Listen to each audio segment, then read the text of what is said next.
उतारो आरती। ऐसे व्यास भगवान की उतारो आरती। ऐसे व्यास भगवान की उतारो आरती।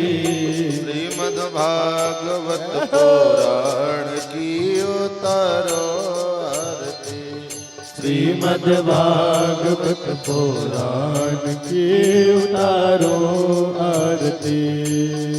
18,000 मंत्र का यह पुराण अति पावन है। 18,000 मंत्र का यह पुराण अति पावन है। वेद व्यास की अनुपम रचना सुर नर मुन भावन है। वेद व्यास की अनुपम रचना सुर नर मुनि ध्यावत है। ऐसे व्यास भगवान की उतारो आरती। ऐसे व्यास भगवान की उतारो आरती। श्रीमद् भागवत पुराण की उतारो आरती। श्रीमद् भागवत पुराण की उतारो आरती। भोक्ति मोक्ति वैराग्य ज्ञान का या पुराण महतारी। भक्ति मुक्ति वैराग्य ज्ञान का पुराण वैकारी। श्रवण बांध से करुणा करते मोहन मदन मुरारी। श्रवण बांध से करुणा करते मोहन मदन मुरारी। ऐसी करुणा निधान की उतारो आरती। ऐसे करुणा निधान की उतारो आरती। श्रीमद् भागवत पुराण की उतारो आरती। श्रीमद् भागवत पुराण की उतारो आरती। श्री सुखदेव परीक्षित का संवाद जगत हितकारी। श्री सुखदेव परीक्षित का संवाद जगत हितकारी। राधा श्याम के कृपा दृष्टि का हम सब हैं पुजारी। राधा श्याम के कृपा दृष्टि का हम सब हैं पुजारी। राधा श्याम के कृपा दृष्टि का हम सब हैं पुजारी। राधा श्याम के कृपा दृष्टि का हम सब हैं पुजारी। ऐसे भक्त भगवान की उतारो आरती। ऐसे भक्त भगवान की उतारो आरती।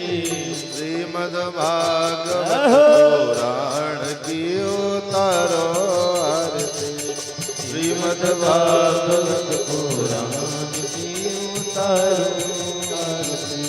ऐसे व्यास भगवान की उतारो आरती। ऐसे व्यास भगवान की उतारो आरती। श्रीमद् भागवत पुराण की उतारो आरती। श्रीमद् भागवत पुराण की उतारो आरती। श्रीमद् भागवत पुराण की उतारो आरती। श्रीमद् भागवत पुराण की उतारो आरती। जलेन शीतलीकरणम् आरार्तिक्य ग्रहणं हस्ते पुष्पं गृहीत्वा ॐ जज्ञेन जिज्ञमय जन्तदेवास्तानि धर्मान् प्रथमान्यसन्नां ते हनाकं महिमानः सचञ्चित्रपूर्वे साध्याः शान्तिदेवाः। ॐ नारायणाय विद्महे वासुदेवाय धीमहि तन्नो विष्णु प्रचोदयात्। ॐ महादेव्यै च विद्महे विष्णुपत्न्यै च धीमहि तन्नो लक्ष्मी प्रचोदयात्। नानासुगन्धपुष्पाणि यथा कालोद्भवानि च पुष्पाञ्जलिर्मया दत्ता गृहाण परमेश्वर। मंत्रपुष्पाञ्जलिं समर्पयामि। श्रीपुराणपुरुषोत्तमाय नमः। श्रीकृष्णचन्द्राय नमः। बोल दे श्री कृष्णचंद्र भगवान की जय। व्यास जी महाराज की जय। आइए सभी आदमी अपने अपने स्थान पर बैठ जाएं और पूज्य महाराज जी के द्वारा अमृतमय कथा का रसपान श्रवण करें। जय श्री राधे।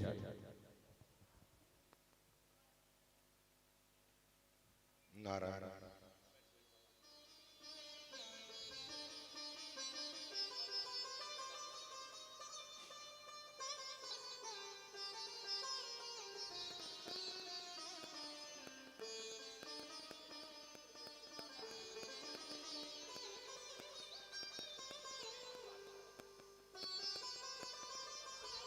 श्री राम राम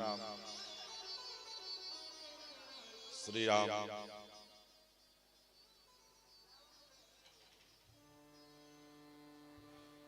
श्री सीतारामचंद्र भगवान की जय। श्री लक्ष्मी नारायण भगवान की जय। श्री लक्ष्मी वेंकटेश भगवान की जय। हरि ओम।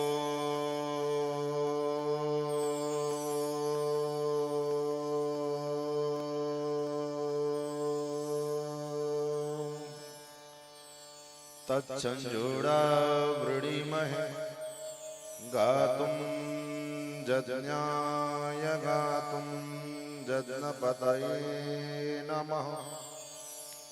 दैवी स्वस्तिरस्तु स्वस्तिर्मानुषेभ्यः। ऊर्ध्वं जिगातु भेषजं सन्नो अस्मद्विपदे शं चतुष्पदे। सदसस्पतिमद्भुतं प्रियेमिन्द्रस्य काम्यम्। सन्मेधामयाशिषं मेधां मे वरुणो ददातु। मेधामिन्द्रश्च वायुश्च मेधां धाता ददातु मे। ऋक्यजुस्सामरूपाय वेदाहरणकर्मणे प्रणवोद्गीतवपुषे महाश्वशिरसे नमः। ज्ञानानन्दमयं देवं निर्मलस्फटिकाकृतिम् आधारं सर्वविद्यानां हयग्रीवमुपास्महे। रामं रामानुजं सीतां भरतं भरतानुजं सुग्रीवं वायुसूनुं च प्रणमामि पुनः पुनः। नमोस्तु रामाय सलक्ष्मणाय देवी च तस्यै जनकात्मजाय। नमोस्तु रुद्रेन्द्रयमानिलेभ्यो नमोस्तु चन्द्रार्कमरुद्गणेभ्यः। ईशानां जगतोऽस्य वेङ्कटपते विष्णो परां प्रेयसि। तद्वक्षस्थलनित्यवासरसिकां तक्षान्तिसंवर्धिनीं पद्मालङ्कृतपाणिपल्लवयुगां पद्मासनस्थां श्रियं वात्सल्यादिगुणोज्ज्वलां भगवतीं वन्दे जगन्मातरम्। नारायणं नमस्कृत्य नरं चैव नरोत्तमं देवीं सरस्वतीं व्यासं ततो जयमुदीरयेत्। लक्ष्मीनाथसमारम्भां नाथयामुनमध्यमाम् अस्मदाचार्यपर्यन्तां वन्दे गुरुपरम्पराम्। यो नित्यमच्युतपदाम्बुजयुग्मरुक्मव्यामोहतस्तदितराणि तृणाय मेने अस्मद्गुरोर्भगवतोऽस्य दयैकसिन्धो रामानुजस्य चरणौ शरणं प्रपद्ये। श्रीमत्काश्यपगोत्रलब्धजनुषं विद्याविभूषोन्नतं सच्छास्त्रार्णवपारगामि विदुषां मान्यं मनोज्ञश्रियम्। स्वाचार्ये च जगद्गुरौ बुधवरे श्रीवासुदेवे रतं वन्दे वन्द्यजगद्गुरुं मुनिवरं श्रीराघवार्यं गुरुं। वाञ्छाकल्पतरुभ्यश्च कृपासिन्धुभ्य एव च पतितानां पावनेभ्यो श्रीवैष्णवेभ्यो नमो नमः। अस्मद्गुरुभ्यो नमः। अस्मत्परमगुरुभ्यो नमः। अस्मत्सर्वगुरुभ्यो नमः।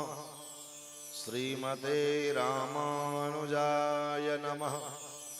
श्रीराधाकान्तस्मरणं श्रीसीताकान्तस्मरणं सन्तपूर्वाचार्या सहायाः सन्तपूर्वाचार्या सहायाः। बोले श्री कृष्णचंद्र भगवान की जय। श्री वृंदावन बिहारी लाल की जय। श्रीमद्भागवत महापुराण की सप्ताह ज्ञान महायज्ञ की श्री वेंकटेश प्राण प्रतिष्ठा महामहोत्सव की श्री लक्ष्मी वेंकटेश भगवान की श्री देवी की श्री भूदेवी की श्री नीला देवी की श्री भाष्यकार रामानुस्वामी जी महाराज की जगदाचार्य श्री त्रिदंड स्वामी जी महाराज की पूज्यपाद श्री सद्गुरुदेव भगवान की जय जय श्री राधे श्याम।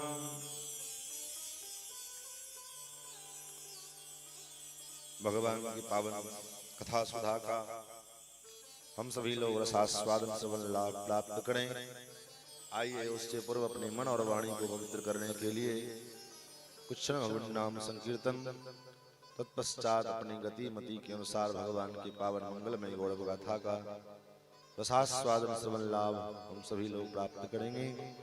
आइए मिलजुल कर मस्ती के साथ हरिनाम संकीर्तन। भज राधे राधे गोविंद गोविंद राधे भज राधे राधे गोविंद गोविंद राधे भज राधे राधे गोविंद गोविंद राधे भज राधे राधे गोविंद गोविंद भज राधे राधे गोविंद गोविंद राधे भज राधे राधे गोविंद गोविंद गोविंद राधे गोपाल राधे गोविंद राधे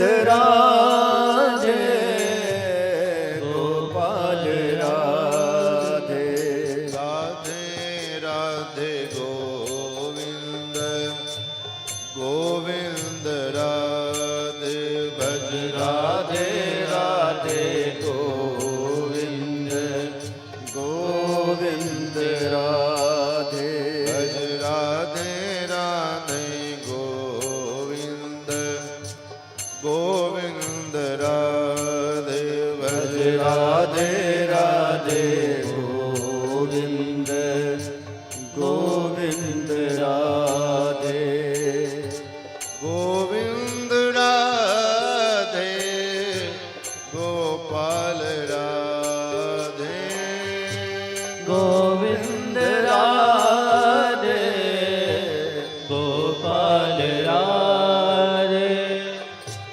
गोविंद राधे गोपाल राधे गोविंद राधे गोपाल राधे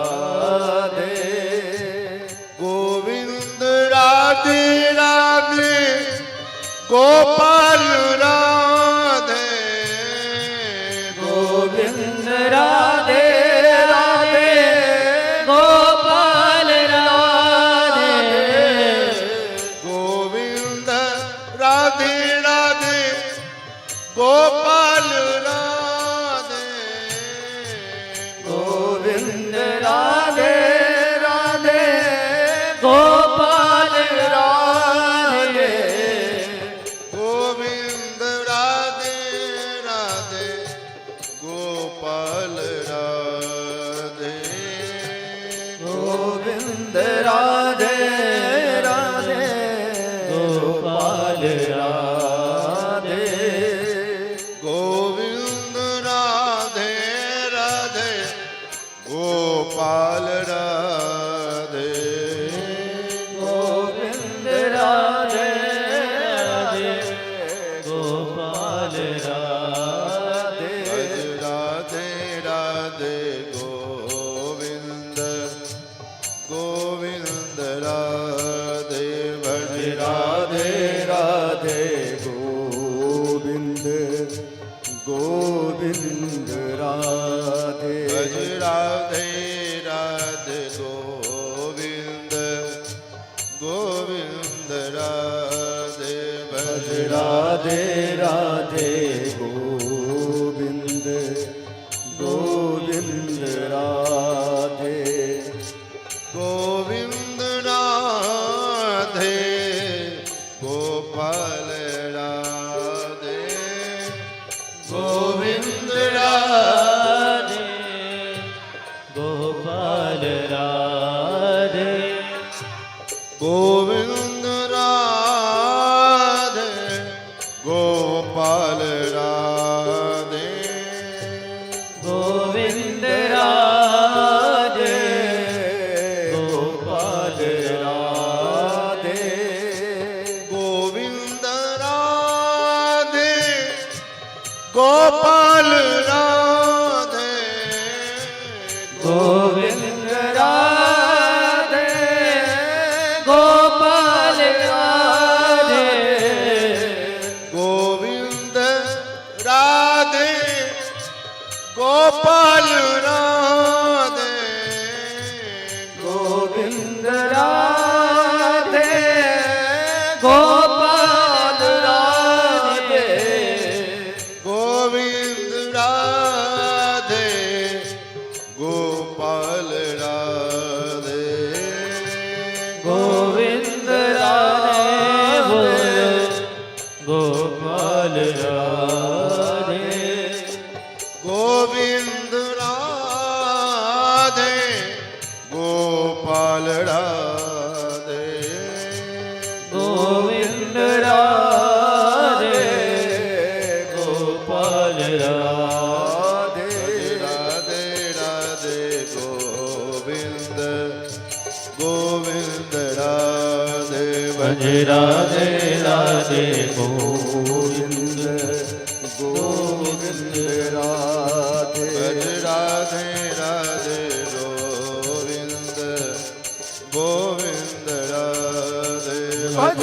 राधे राधे गोविंद गोविंद राधे राधे राधे गोविंद गोविंद राधे राधे राधे गोविंद गोविंद राधे गोविंद राधे गोपाल राधे गोविंद राधे गोपाल राधे गोविंद राधे गोपाल राधे गोविंद राधे गोपाल राधे राधे राधे गोविंद गोविंद राधे भज राधे राधे गोविंद गोविंद राधे भज राधे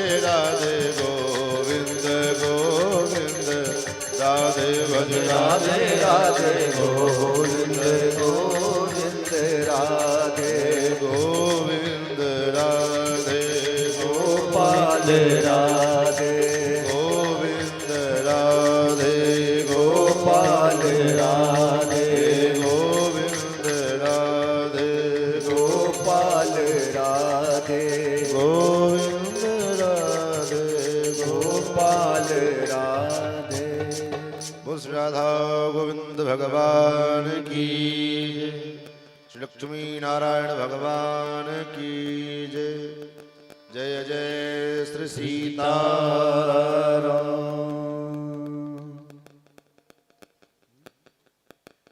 अनंत पूर्ण ब्रह्मांडाधिनायक भक्तवांछा कल्पतरु भक्तवत्सल शरणागत वत्सल सौशील वात्सल्य मार्दव आर्जव आदि गुणों के सुंदर भगवान नंद नंदन श्याम सुंदर श्री कृष्णचंद्र जिनकी मंगलमय कृपा करुणा के फलस्वरूप मानव जीवन का सर्वोत्कृष्ट फल सत्संग, उस सत्संग सुधा का रसपान करने के लिए हम और आप यहाँ समुपस्थित हैं। भगवत कथा रस रसिक धर्मानुरागी सज्जन वृंद, भगवत प्रेम पतिक श्रद्धा वही माता जन सुस्नेहिल बंधुजन यूट्यूब फेसबुक के माध्यम से इस कथा का सीधा प्रसारण देख रहे हमारे समस्त सुधी श्रोतागण,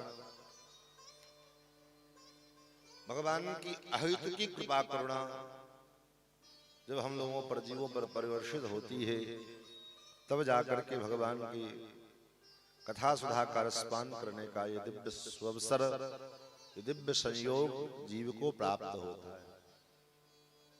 यही सर आवत अति कठिनाई। इस कथा रूपी सरोवर में पहुंच करके कथा का लाभ लेना ये सबके बस की बात नहीं है। ये वही लाभ ले सकता है जिसके ऊपर भगवान की कृपा हो। यही सर आवत अति कठिनाई, राम कृपा बिनु आई न जाए। जब तक राम जी की कृपा न होए तब तक ये जीव इस लाभ से वंचित रहता है। क्यों वंचित रहता है?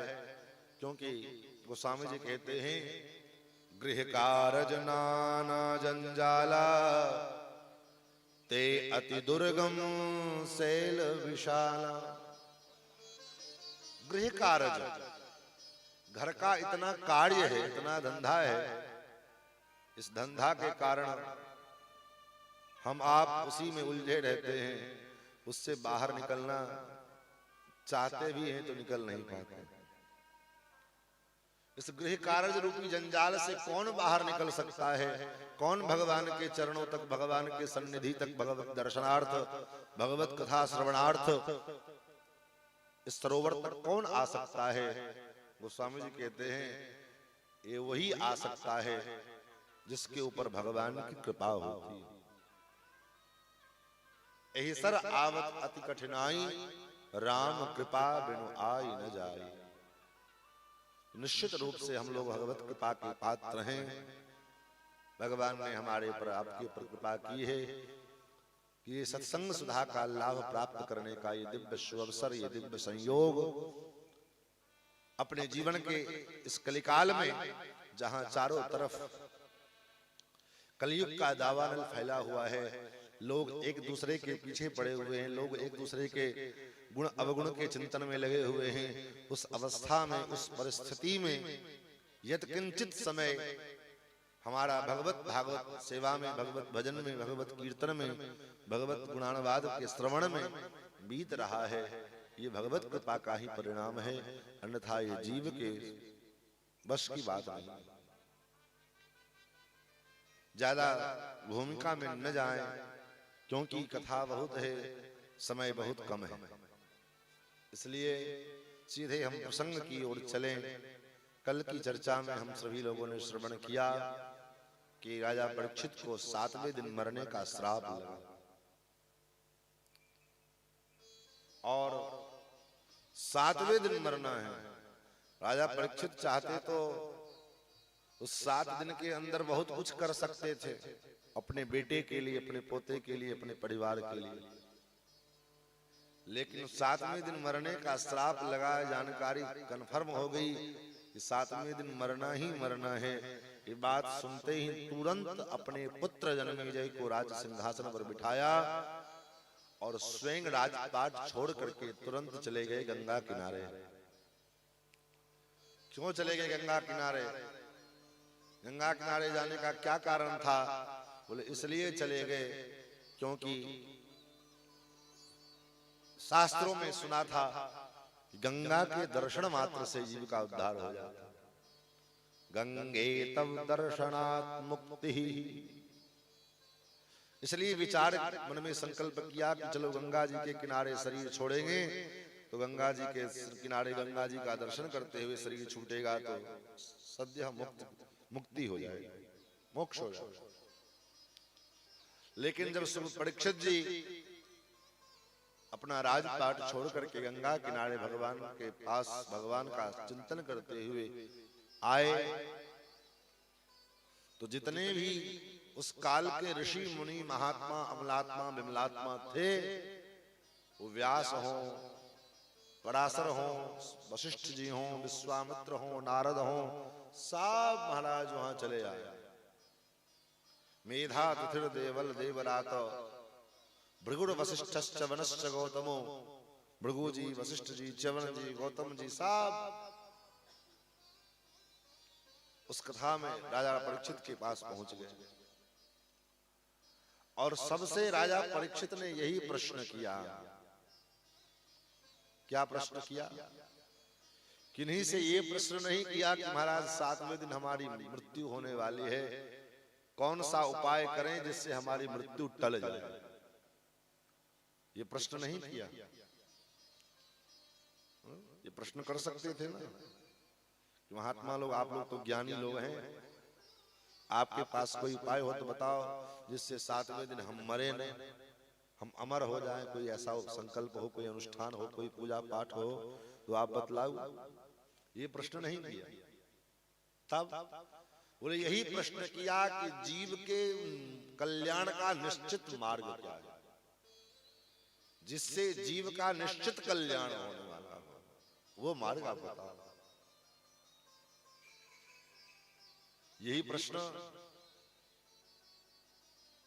अर्जुन ने भी कहा भगवान से, यश्रेयस्यान्निश्चितम् ब्रूहि तन्मे। हे प्रभु, जिससे हमारा परम श्रेय हो, हमारा परम कल्याण हो, वो मार्ग आप बतलाओ। लेकिन भगवान कर्म योग की बात बता रहे, ज्ञान योग की बात बतावें, सांख्य योग की बात बतावें। भगवान से अर्जुन ने कहा महाराज कितना आप बता रहे हो, हम आपसे पूछना चाहते हैं कि जो है जिससे हमारा परम कल्याण हो वो बताओ ना। अब कथा सुनो तो उद्धार हो जाएगा। बोले जो कान से बहरा होगा वो कथा कैसे सुनेगा? इसका मतलब बहरे आदमी का उद्धार नहीं होगा। बोले जो भगवान का नाम कीर्तन करेगा उसका उद्धार हो जाएगा, जो गूंगा होगा वो उसका उद्धार कैसे होगा? जो भगवान का दर्शन करे उसका उद्धार हो जाए। बोले जो आंख से अंधा होगा उसका उद्धार नहीं हुआ। तो भाई ऐसा उपाय बताओ जो सब कर सकता हो, सबके बस की बात हो, चींटी से लेकर ब्रह्मा पर्यंत करने का अधिकारी हो और बार बार ना करना पड़े, एक बार करना पड़े। ऐसा उपाय बताओ ना। ये क्या जो है, ये करो वो करो, ऐसा कर लो वैसा कर लो, उपाय बता रहे हो बार बार। तब जाकर के अंत में भगवान ने जो उपाय बतलाया, सबसे ठोस उपाय, भगवान कहते हैं ठीक है अर्जुन, अब मैं जो तुम्हें उपाय बतला रहा हूं, ये उपाय बार बार नहीं करना पड़ेगा, एक बार करना पड़ेगा। और वो उपाय क्या बतलाया अर्जुन को भगवान ने? कौन सा उपाय बतलाया? भगवान कहते हैं ये अत्यंत गोपनीय और गुह्य उपाय है, और ये ब्रह्मास्त्र है। ये उपाय और उपाय तो विफल हो भी सकते हैं, लेकिन ये उपाय ऐसा उपाय है जो एक बार करने के बाद कभी विफल नहीं होने वाला। भगवान ने कौन सा उपाय बतलाया? पूरे गीता सुनाने के बाद अंतिम में सबसे अंतिम उपाय भगवान ने जो गीता में सुनाई वह क्या है? सर्वधर्मान परित्यज्य मामेकं शरणं व्रज अहं ता सर्व पापेभ्यो मोक्षयिष्यामि मा शुच। सर्वधर्मान, अभी तक जितना धर्म कर्म हम तुमको बतलाया वो सारे धर्मों को छोड़ दो। अर्जुन ने कहा ये सारे धर्मों को छोड़ देंगे तो पाप नहीं लगेगा? तो उसकी चिंता तुम मत करो। सर्वधर्मान परित्यज्य मामेकं शरणं व्रज, छोड़ दे तो करे क्या? सारे धर्मों को अगर छोड़ देते हैं तो करना क्या है ये तो बताओ। बोले मुझे एक की शरण में आ जाओ, हमारी शरणागति कर लो बस। और भगवान की शरणागति बार बार नहीं होती है, एक बार होती है, ये भी बात है। और उपाय तो बार बार करते रहना पड़ेगा, नाम जब बार बार करना पड़ेगा, हरदम करते रहो, अभ्यास लगाए रहो, कथा बार बार सुनते रहो, कीर्तन हरदम करते रहो, वंदन पूजन जितने उपाय, श्रवणम कीर्तनम विष्णु स्मरणम अर्चनम वंदनम, ये सब बार बार करते रहना पड़ेगा। लेकिन एक उपाय जो है, ये उपाय जो है हमारे जो आचार्यों ने कहा, ये शरणागति रूपी जो उपाय है, ये उपाय आपको एक बार करना पड़ेगा। एक बार हृदय से हम भगवान को अपना बना लें, अपना स्वीकार कर लें कि प्रभु मैं आपका हूं, तवाहमस्मीति च याचमानः, मैं आपका हूं। एक बार दिल से स्वीकार कर, बार बार कहने की जरूरत नहीं कि नाम भगवान हम आपके हम आपके हैं, आपके नहीं, रोज रोज कहने की, एक बार कह दिया भगवान का, लेकिन हाँ दिल से कहना। ये नहीं कि जुबानी वाली बात है, हाँ कहे कुछ भगवान के सामने और बाहर गए तो कुछ और हो जाए। हम भगवान के हैं और भगवान ही एकमात्र हमारे हैं बस। भगवान कहते मामेकं शरणं व्रज, मेरे मुझे एक के शरण में आ जा। और बोले पाप नहीं लगेगा और धर्मों को छोड़ेंगे, बोले चिंता मत करो, अहम ता सर्व पापेभ्यो। इसलिए शरणागति करने के बाद फिर अपने उद्धार का चिंता शरणागत जीव को छोड़ देना चाहिए। शरणागति एक बार कर ली तो अब हमारा कल्याण कैसे होगा, हमारा उद्धार कैसे होगा, इसकी भी चिंता करना, इसके लिए साधन करना, इसका मतलब शरणागति पर भरोसा नहीं। इसलिए हमारे आचार्यों ने कहा प्रभु त्वयि प्रवृत्ते मम किम प्रयासम, अगर आप मेरा कल्याण करने के लिए प्रवृत्त हो, करना चाहते हो, तो मुझे प्रयास करने की क्या आवश्यकता है? मुझे अपना आत्म कल्याण करने के लिए क्या आवश्यकता है कि कोई हम प्रयास करें, कोई साधन करें? तो ये प्रवृत्ते मम किम प्रयासम, और अगर आप मेरे कल्याण की कामना, मेरे आपके मन में हमारी कल्याण की इच्छा है ही नहीं कि हमारा कल्याण हो, तो चाहे हम कितना भी प्रयास कर लें कोई फायदा होने वाला नहीं। तो ये अप्रवृत्ते मम किम प्रयास, आपके चाहने पर हमारा कल्याण हो जाएगा, और आपके चाहने पर हमारा जब कल्याण हो जाएगा तो हमको अपने कल्याण के लिए साधन करने की क्या आवश्यकता है? हम तो आपके हैं, आपके हो गए, अब आप जानो हमारा क्या होगा। यही भक्ति का सिद्धांत है। भक्ति के मार्ग में भगवान से ये भी यही प्रार्थना करनी चाहिए कि प्रभु हमारा कल्याण करो, हमारा उद्धार करो, ये भी नहीं करना। प्रहलाद जी का चरित्र आप लोगों ने कई बार सुना होगा। कभी भी कहीं भी आपको ऐसा नहीं मिला होगा कि कभी प्रहलाद जी को इतनी यातना दी हिरण्यकश्यप ने, लेकिन कभी भी प्रहलाद जी ने भगवान से ये नहीं कहा कि प्रभु हमारी रक्षा करो, कभी नहीं कहा। क्यों नहीं कहा? कहा उसको जाता है जो न जानता हो, जिसको नहीं मालूम है। प्रहलाद जी को भगवान ने पूछा भी, कभी तुमने हमको पुकारा नहीं कि हमको आओ हमारी रक्षा करो। प्रहलाद जी ने कहा पुकारा उसको जाता है, बुलाया उसको जाता है जो दूर रहे।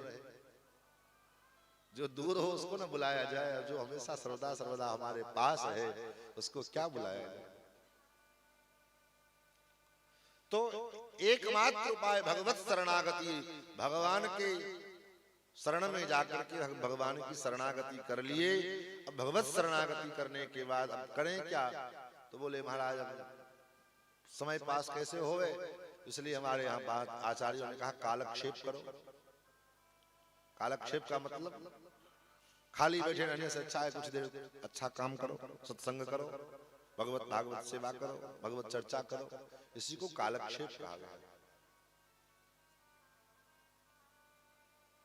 ये सोच के मत करो कि हमारा उद्धार होगा, हमारा कल्याण होगा। नहीं, ये तो हमारा कल्याण तो जिस दिन हमने शरणागति की उसी दिन हमारा उद्धार हो गए। हमारे आचार्य से हमारा भगवान का संबंध हो गया, तो भगवान का संबंध होते ही प्राप्त होते ही हमारा कल्याण हो गया, कंफर्म टिकट। इसमें कोई राज जो है नहीं। अगर अपने आचार्य पर विश्वास है तो, अपने इष्ट पर भरोसा है तो, और नहीं भरोसा है तब तो कोई बात नहीं। तो अपने कल्याण के लिए यहां पर में भी परीक्षित जी ने यही प्रश्न किया कि जीव का कल्याण कैसे हो। जो मोक्षु हैं, संसार सागर से मुक्ति प्राप्त करना चाहते हैं, मोक्ष चाहते हैं वाले जीव हैं, ऐसे जीवों का उद्धार कैसे हो, ये उपाय बतलाओ।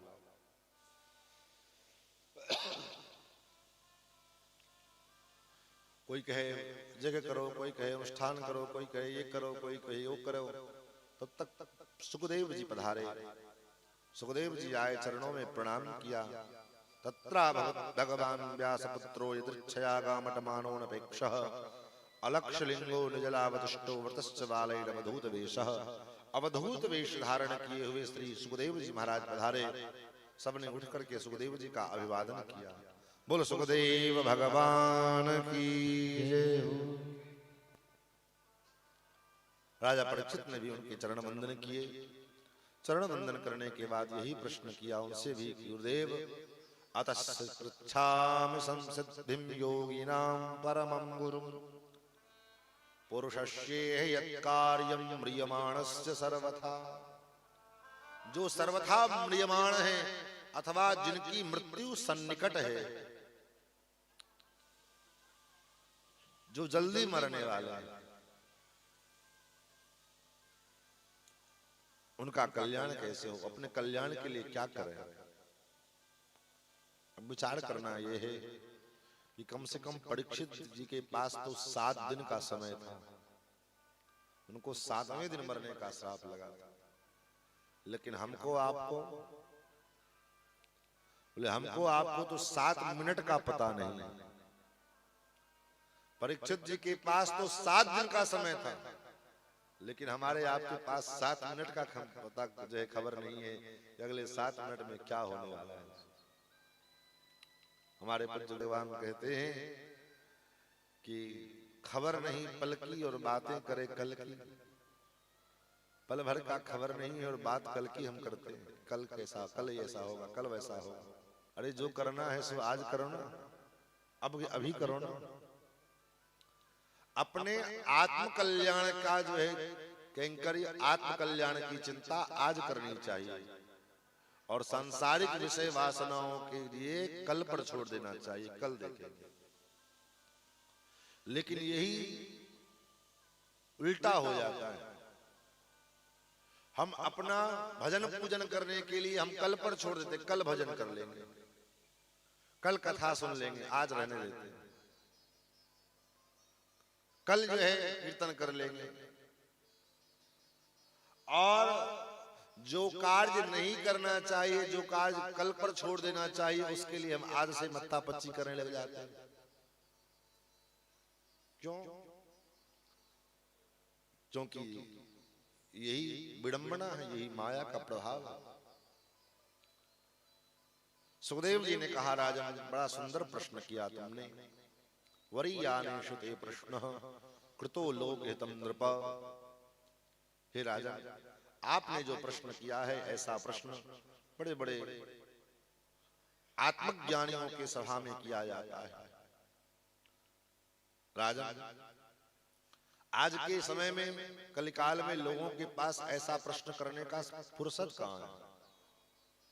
संत महात्मा के पास भी जाएंगे तो यही प्रश्न करेंगे, हमारा दुकान कैसे चलेगा। आशीर्वाद तो हमारा एक मंजिला मकान बन गया है, दूसरे मंजिल का लेटर तक हो गया है, जल्दी से ढलाई हो जाए। आशीर्वाद तो हमारा व्यापार, हमने व्यापार स्टार्ट किया है, दिन दुना रात चौगुना बढ़े। यही सब प्रश्न, यही सब जिज्ञासा लेकर के संत महात्मा के पास में भी हम जाते हैं। अपने आत्म कल्याण के लिए हमको क्या करना पड़े, क्या करना चाहिए, ये प्रश्न करने का फुर्सत किसी के पास में नहीं है। दिन भर इसी की चिंता कि हम खाएंगे क्या, हमारे पेट के क्षुधा कैसे शांत हो, इसी के पीछे हम पूरा अपना बुद्धि लगाए हुए, पूरा पुरुषार्थ लगाए हुए। सुखदेव जी कहते, राजन मनुष्य का आधा जीवन तो सोने में अथवा व्यर्थ की बातें करने में व्यतीत हो जाता है। कैसे? बोले रात्रि, हमारे जीवन में जितना समय रात्रि है उतना समय दिन भी है, दोनों मिलाकर के हमारा जीवन पूरा होता है। और प्रायः रात्रि जो है या तो सोने में बीत जाता है, या व्यर्थ की चर्चा करने में, इधर उधर की बातें करने में, या विषय सुख के भोग में, उपभोग में बीत जाता है। और दिन जो है, दिन कैसे बीतता है? दिवाचार्थे हया राजन कुटुंब भरणेन वा। दिन जो हमारा है वो कुटुंबियों के भरण पोषण में व्यतीत हो जाता है। रात्रि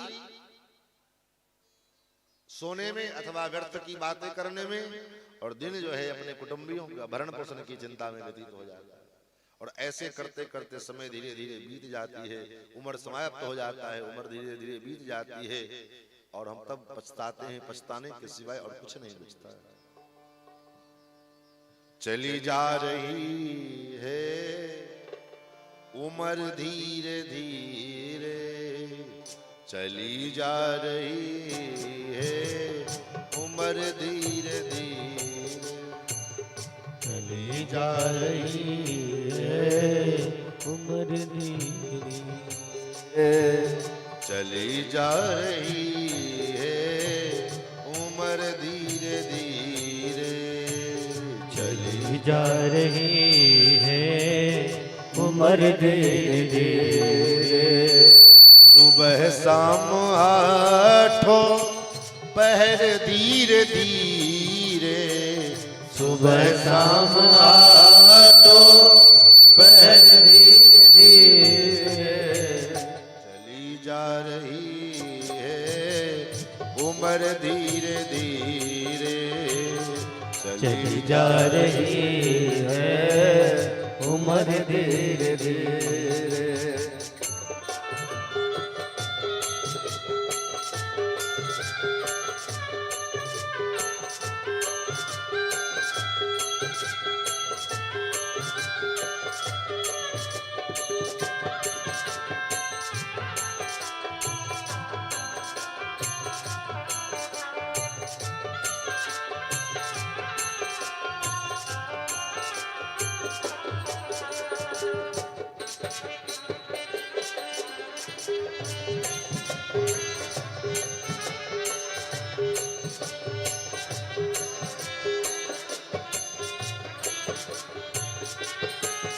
बचपन भी बीता जवानी भी बीती, बचपन भी बीता जवानी भी बीती, बचपन भी बीता जवानी भी बीती, बचपन भी बीता जवानी भी बीती, बुढ़ापे का होता असर धीरे धीरे, बुढ़ापे का होगा असर धीरे धीरे, बुढ़ापे का होता असर धीरे धीरे, चली जा रही है उम्र धीरे धीरे, चली जा रही है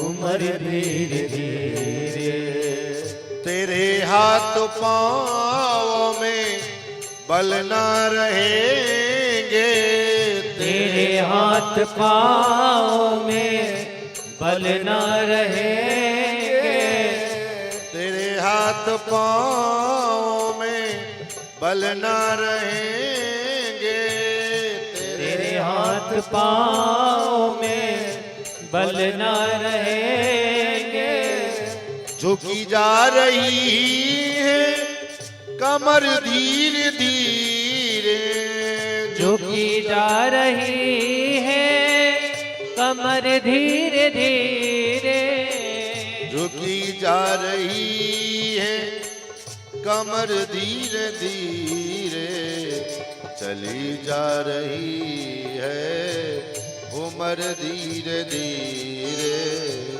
चली जा रही है उम्र धीरे धीरे, चली जा रही है उम्र धीरे धीरे, चली जा रही है उम्र धीरे धीरे,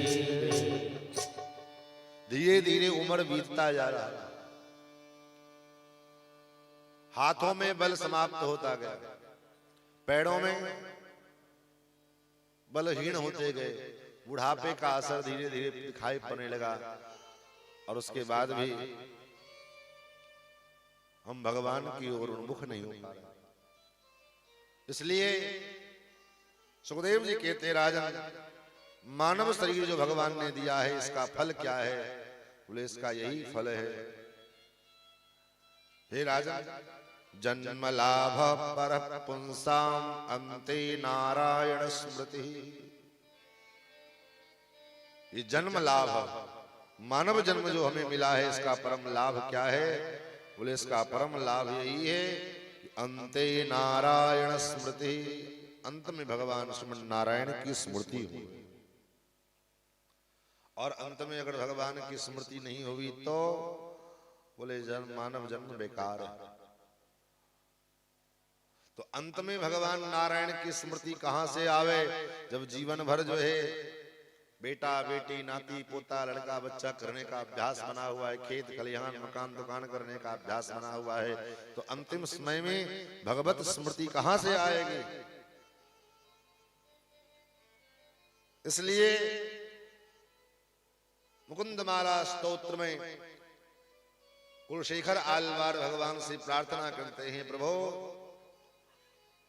कृष्ण त्वदीय पद पंकज पंजरांतम अद्यैव मे विशतु मानस राजहंस। प्राण प्रयाण समय कफवात पित्तै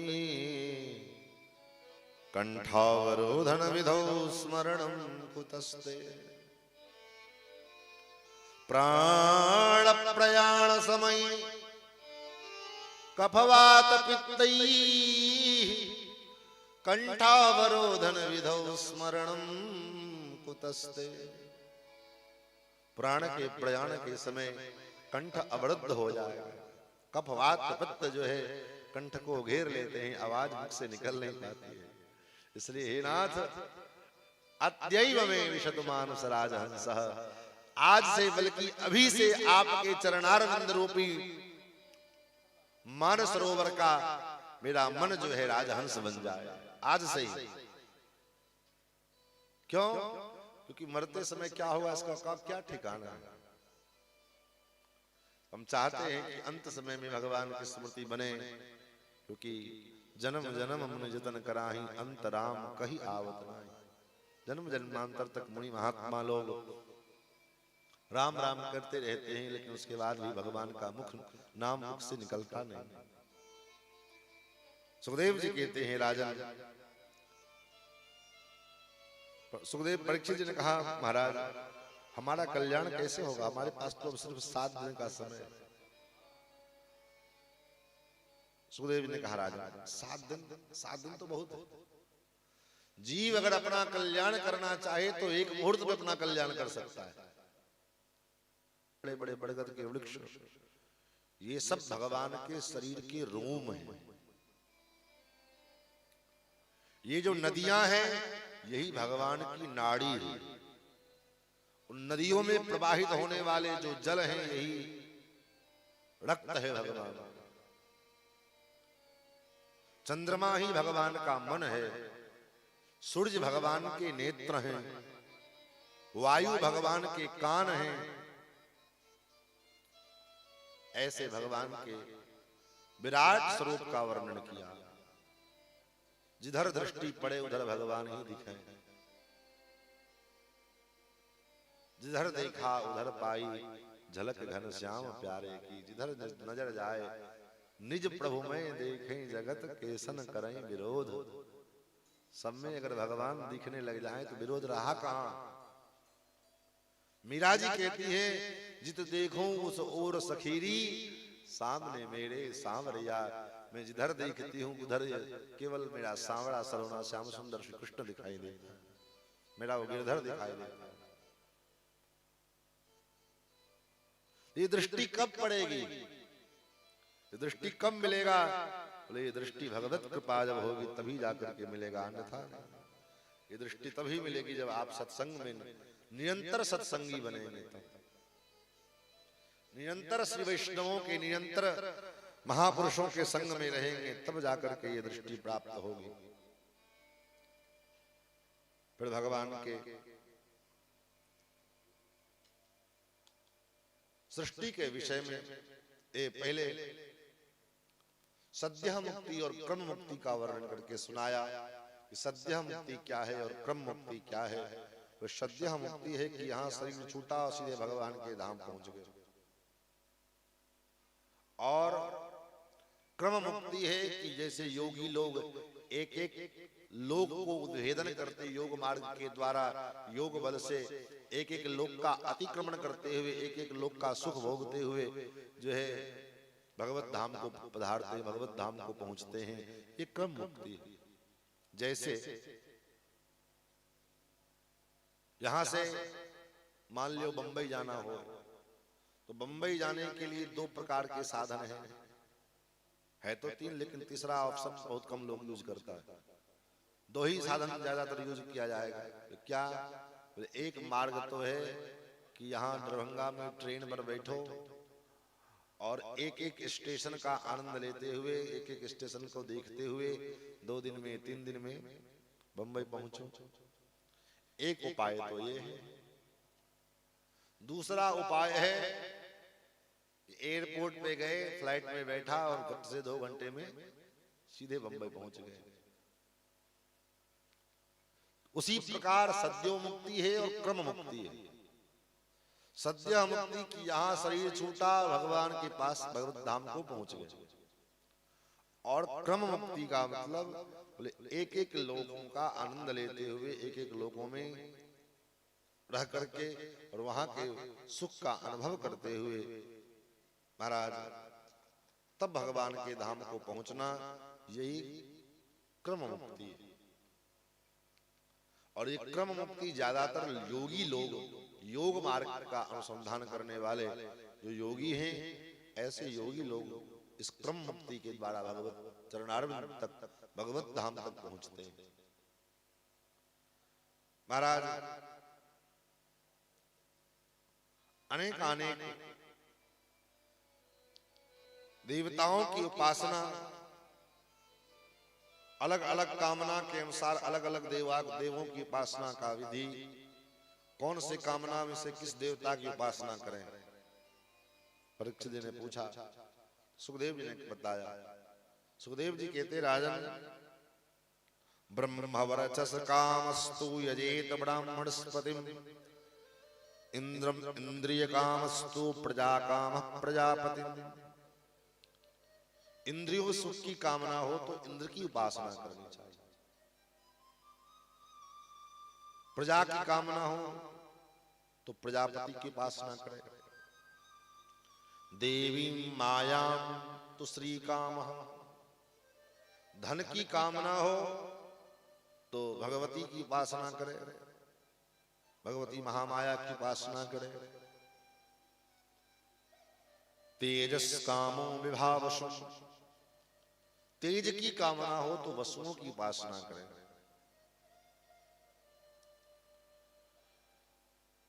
रूप की कामना हो तो गंधर्व की उपासना करें। विद्या की कामना हो तो भगवान शंकर की उपासना करें।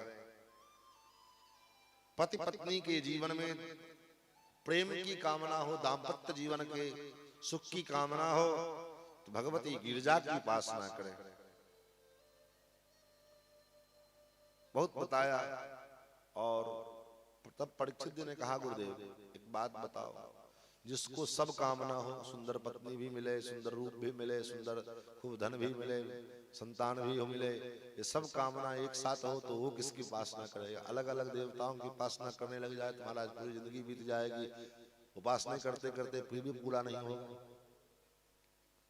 अथवा किसी भी प्रकार की कोई कामना मन में ना हो तब क्या करे? क्या वो उपासना छोड़ दे, आराधना छोड़ दे? बिल्कुल नहीं। तब कामना या तो सारी कामना मन में हो, संसार के सभी सुख की कामना, अथवा मन में कोई कामना ना हो, दोनों परिस्थिति में भगवान की उपासना करनी चाहिए। अकाम सर्व कामो वा मोक्ष काम उदारधि तीव्रेण भक्ति योगेन यजेत पुरुषं परम।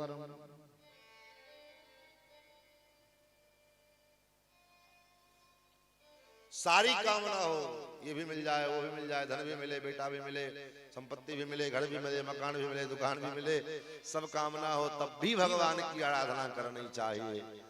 और अगर मन में कोई कामना ना हो तब भी भगवान की ही आराधना करनी चाहिए। क्यों? क्योंकि इसलिए कि पहली बात तो अलग अलग कामना के अनुसार अलग अलग देवताओं की कब तक उपासना करते रहेंगे?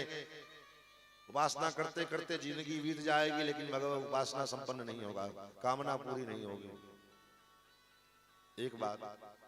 दूसरी बात, उन देवताओं की उपासना करने के बाद भी वो कामना अगर पूरी हो भी जाएगी तो वो कामना हमारे लिए लाभदायक है कि हानिकारक है, उससे उन देवताओं को कोई लेना देना नहीं। आपने काम पूजा की, उपासना किया, आराधना किया तो आपकी जो कामना है वो आपने जो कामना की वो आपको मिलेगी। जैसे कोई बच्चा किसी आइसक्रीम वाले को देखे तो आइसक्रीम के लिए जिद करने लग जाए, मुझको मिले, आइसक्रीम चाहिए, आइसक्रीम चाहिए, आइसक्रीम चाहिए।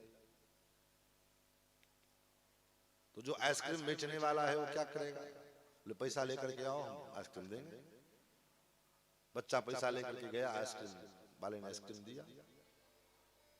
अब उस आइसक्रीम वाले को क्या लेना देना है कि ये आइसक्रीम बच्चे को सर्दी है, जुकाम है, कफ है, इसको नहीं देना चाहिए, इससे इसको नुकसान होगा, उससे उसको क्या लेना देना है? उसने तो बच्चे ने पैसा दिया तो उसके बदले उसको आइसक्रीम दिया।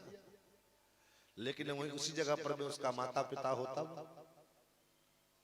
बच्चा कितना रोता रहे, माता पिता आइसक्रीम खिलाएगा? नहीं खिलाएगा। क्यों? क्योंकि माता पिता जानते हैं कि मेरा बच्चा बीमार है, इसको जुकाम, सर्दी है, खांसी है, ये आइसक्रीम खाएगा तो और जुकाम पकड़ लेगा और सर्दी पकड़ लेगा, बीमार पड़ जाएगा, नुकसान करेगा इसको। इसकी चिंता उसके माता पिता को है, न कि उस आइसक्रीम बेचने वाले को है। वो तो जो मूल्य लेकर के आया, पैसा मिला, सामान दिया। उसी प्रकार से जो देवी देवता की उपासना है, वो देवी देवता भी वही करते। आपने तपस्या की, साधना किया, आराधना किया, उपासना किया, उसके बदले आपको जो इच्छा है, जो मनोकामना है, वो कामना पूरी हो जाएगी। अब वो मनोकामना आपके लिए लाभदायक है कि हानिकारक है, उसे देवता को क्या लेना देना। लेकिन ये चीज भगवान के पास नहीं है। भगवान के पास कोई कुछ मांगने के लिए जाता है तो भगवान पहले विचार करते हैं इस चीज के लिए लाभदायक है कि हानिकारक है, ये पहले विचार करते। जैसे नारद जी, उदाहरण देख लीजिए। नारद जी भगवान के पास गए, क्या करने के लिए? हरिसन मांगू सुंदरताई। भगवान से क्या मांगने के लिए गए? सुंदरता। आपन रूप देव प्रभु ही, प्रभु आप अपना रूप हमको दे दीजिए। अपना रूप हमको दे दो। काहे के लिए? आन भांति पावो नहीं होई, और दूसरे उपाय से उसको नहीं प्राप्त कर सकते। भगवान ने कहा किसको? बोले उसको। भगवान ने कहा किसको? कौन है? बोले महाराज अब काहे मुंह खुलवाते हो, कुछ संकोच भी तो रहने चाहिए। भगवान विचार करने लगे, अगर मैं नारद को सुंदर बना दूंगा तो मेरा नारद क्या होगा? बोले जीवन भर के लिए बंदर बन जाएगा। नारी वसनर सकल गोसाई, नाचे नट मरकट की नाई। अरे रसैया जी काहे हल्ला मचाया?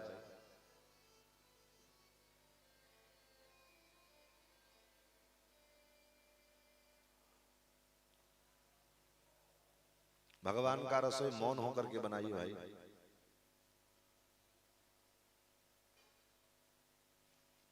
महाराज भगवान विचार करते हैं, आज मैं नारद को सुंदर बना दिया तो मेरा नारद जीवन भर के लिए बंदर बन जाएगा। और नारद जी सुंदरता मांग रहे हैं, क्या करें? नहीं देंगे तो कहेंगे भगवान से हमने मांगा, भगवान दिए नहीं। क्या करना चाहिए? तब तक भगवान ने ऐसा माया जाल रचा, भगवान की ऐसी प्रेरणा हुई कि नारद जी ने भगवान से कहा, प्रभु क्या कहा? ये वैष्णवों के लिए, भक्त के लिए एक सूत्र दिया नारद जी ने। क्या कहा नारद जी ने? जेहि विधि होय नाथ हित मोरा, जेहि विधि होय नाथ में मोरा, जेहि विधि होय नाथ में तोरा, जेहि विधि होय नाथ हित मोरा, जेहि विधि होय नाथ हित मोरा। हे विधि प्रभु आप मेरे नाथ हो, क्या हित है क्या हित है मैं नहीं जानता, आप सर्वज्ञ हो, जिससे हमारा हित होवे वो आप करो। जेहि विधि होय नाथ हित मोरा, जेहि विधि होय नाथ हित मोरा, करऊं सुबेगी दास में तोरा, करऊं सुबेगी दास में तोरा, जय विधि होय नाथ हित मोरा, जय विधि होय नाथ हित मोरा, जय विधि होय नाथ हित मोरा, करऊं सुबेगी दास में तोरा। हे नाथ मैं आपका दास हूं, जिससे मेरा हित होने वाला हो वो आप करो। भगवान ने कहा चिंता मत करो, जय विधि हो ये परम हित। तुम हित की बात करते हो, मैं परम हित करूंगा। महाराज तो भगवान ने क्या किया? नारद जी को सुंदर भगवान ने नारद जी को क्या बना दिया? नारद जी को बंदर बना दिया। गए थे सुंदर बनने के लिए, नारद जी को बना दिया बंदर। काहे को? नारद जी तो बंदर बनने का बंदर का रूप मांगने नहीं गए थे। बंदर क्यों बनाया? भगवान जानते हैं अगर आज मैं नारद को बंदर बना दूंगा तो मेरा नारद जीवन भर के लिए सुंदर बना रहे, और कहीं आज अगर सुंदर बना दिया तो ये जीवन भर के लिए बंदर बना रहेगा। तो जीवन भर के लिए बंदर बने, इससे अच्छा एक दिन का बंदर बन जाएगा। तो अकाम सर्व कामो वा मोक्ष कामो दारधि। और भगवान का एक स्वभाव है, कोई भक्त अगर भगवान के पास जाए मांगने के लिए, तो भगवान अगर देने योग्य हो तो देते हैं, लेकिन भगवान के पास एक फैसिलिटी अच्छी है। क्या सुविधा है? भगवान उस जीव को ऐसा निष्काम बना देते हैं कि दोबारा कभी उसके हृदय में कोई कामना ही नहीं उत्पन्न होती। कामना पहले होती है, लेकिन जब वो भगवान के पास पहुंचता है, भगवान उसको मिलते हैं, दर्शन देते हैं, तो दर्शन देते ही उस जीव को भगवान परम निष्काम बना देते हैं। जैसे विभीषण जी ने भगवान की शरणागति की। किस लिए किया? मन में भावना थी कि जैसे इस बाली को मार करके सुग्रीव को राजा बना दिया, ऐसे ही रावण भी भगवान का शत्रु है, रावण को मार करके हमको लंका का राजा बना दे। मन में एक काम था। और सीधे सुग्रीव विभीषण जी आए। तो भगवान ने जब आए विभीषण जी, तो भगवान ने सबसे पहले आते ही कौन सा काम किया? आप रामायण पढ़ना। विभीषण जी के आते ही भगवान ने सबसे पहले तुरंत जो है लंका के राजा के पद पर में भगवान ने तिलक कर दिया। तुरंत लंकेश बना दिया। लक्ष्मण जी ने पूछा भी कि प्रभु आपका वचन कहीं मिथ्या तो नहीं हो जाएगा? भगवान ने कहा, राम लक्ष्मण रामो दुर्ना विभाषते। राम जो करता है सो एक बार करता है, दोबारा नहीं करता। अगर कदाचित कल जो है अगर दशानन रावण अगर सब कुछ छोड़ करके शरणागति कर ले तो क्या होगा? भगवान ने कहा उसका भी विकल्प हमारे पास है। एक तो ऐसा करेगा नहीं रावण, और अगर रावण अगर सब कुछ त्याग करके हमारे शरण में आ भी गया तो कोई बात नहीं, रावण को अयोध्या का राजा बना दे। रावण को अयोध्या का राजा बना देंगे। और भगवान ने तुरंत विभीषण जी को राज तिलक किया। और विभीषण जी को राज तिलक करने के पश्चात फिर भगवान ने, जैसे विभीषण जी ने शरणागति की भगवान के चरण में, तो भगवान ने अपना चरण छुआ दिया। और भगवान का चरणारविंद क्या है? भगवान का चरणारविंद क्या है? इच्छा पिधानम निज पाद पल्लवम।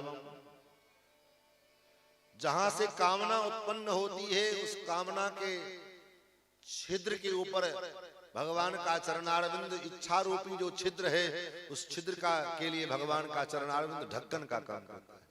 ढक्कन बंद कर, जैसे कोई बर्तन में कोई जल है और जल सुरक्षित रहे, जल बाहर ना निकले, तो क्या करना पड़ता है? बोले ढक्कन को बंद कर दो, जल बाहर नहीं निकलेगा। भगवान ने अपना चरणारविंद रूपी ढक्कन विभीषण जी के बस जो है छिद्र पर डाल दिया, ढक्कन बंद हो गया। अब कामना नहीं उत्पन्न होगा। फिर भी भगवान ने विचार किया, जरा देखें ढक्कन ठीक से लगा कि नहीं लगा, कहीं ढीला तो नहीं, कहीं से लीकेज हो जाए, कहीं कामना कुछ बाहर निकलने लग जाए। तो भगवान ने टेस्ट किया, लक्ष्मण विभीषण जी और कुछ और कोई कामना है? विभीषण जी ने प्रमाण दिया। ऐसी कोई बात मैं नहीं बोल रहा हूं कि चलो किस्सा सुना दिया, प्रमाण के साथ बात कर रहे हैं।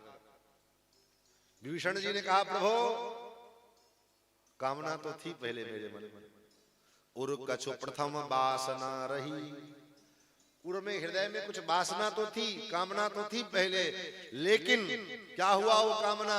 बोले प्रभु पद प्रीत सरित सो बही। आपके चरणारविंद की प्रीत की सरिता में वो कामना बह गई। कब बह गई पता ही नहीं चला। प्रभु पद प्रीत सरित सो बही। आपके चरणारविंद के प्रेम के सरिता में वो कामना कब बह गई पता नहीं चल पाया। ये भगवान का स्वरूप है, ये भगवान का, इसलिए भगवान की उपासना अवश्य करनी चाहिए। अकाम सर्व कामो वा मोक्ष काम उदारधि तीव्रेण भक्ति योगेन यजेत पुरुषम परम। तीव्र भक्ति योग के द्वारा भगवान परम पुरुष की उपासना आराधना करनी चाहिए। महाराज आगे राजा परीक्षित जी ने सृष्टि के विषय में प्रश्न किया कि भगवान सृष्टि कैसे करते हैं। तो जो ही सृष्टि के विषय में प्रश्न किया तब जाकर के सुखदेव जी के मन में आया, अरे आते ही कथा शुरू कर दिए, कथा के पहले मंगलाचरण करना चाहिए, भगवान का वंदन करना चाहिए, वो तो किया नहीं। तब सुखदेव जी इतना कुछ कहने के बाद अब सुखदेव जी मंगलाचरण कर रहे हैं। 2 अध्याय कथा कर लेने के बाद 3 अध्याय कह देने के बाद तब सुखदेव जी मंगलाचरण कर रहे हैं। कैसा मंगलाचरण? यत् कीर्तनम यत् स्मरणम यदीक्षणम यत् बंदनम यत् श्रवणम यदर्हणम लोकस्य सद्यो विधनोति कल्मषम् तस्मै सुभद्रस्रवसे नमो नमः। जिनका कीर्तन, जिनका वंदन, जिनका दर्शन, जिनके गुणानुवादों का श्रवण सद्यः लोक को पवित्र करने वाला, सारे लोगों के कल्मश को दूर करने वाला होता है। विधनोति कल्मषम। ऐसे जो परमात्मा है उस परमात्मा को हम प्रणाम करते हैं। कोई कितना भी बड़ा तपस्वी हो, कोई कितना भी बड़ा दानी हो, कोई कितना भी बड़ा यशस्वी हो, कोई कितना भी बड़ा मनस्वी हो, लेकिन जब तक उसका तप, उसका दान, उसका कीर्तन, उसका मनन भगवान से नहीं जुड़ता है, तब तक जो है उसके द्वारा किया गया वो सब ठीक उसी प्रकार है जैसे ऊसर भूमि में कोई बीज बोए। ऊसर भूमि में बीज बोने का क्या मतलब है? बोले कोई मतलब नहीं, वो बीज नष्ट हो जाएगा, वो बीज कभी अंकुरित नहीं होगा।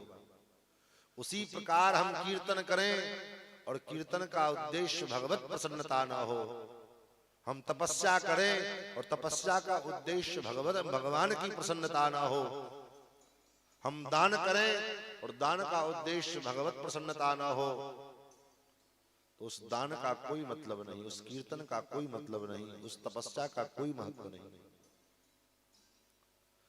जब तक वो दान, वो तप, वो कीर्तन, वो वंदन, वो स्मरण भगवान के चरणों से नहीं जोड़ेगा, तब तक वो उच्च कोटि की तपस्या क्यों ना होवे, लेकिन वो किसी काम लायक नहीं है, सब बेकार है।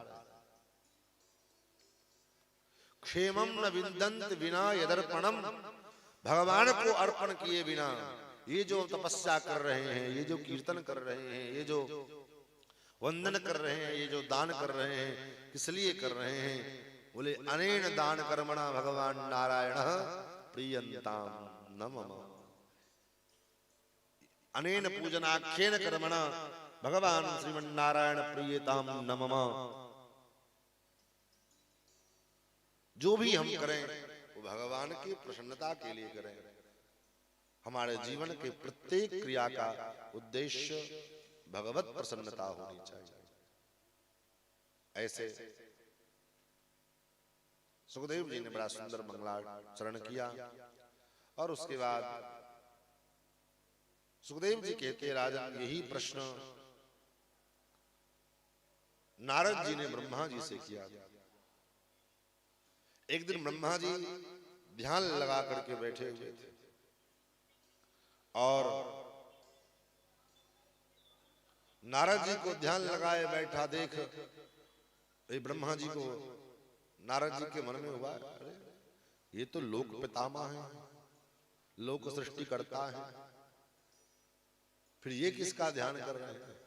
नारद जी ने पूछ दिया, देव देव नमस्तेस्तु भूत भावन पूर्वज तद्विजानी यज्ञान आत्म तत्व निदर्शनम।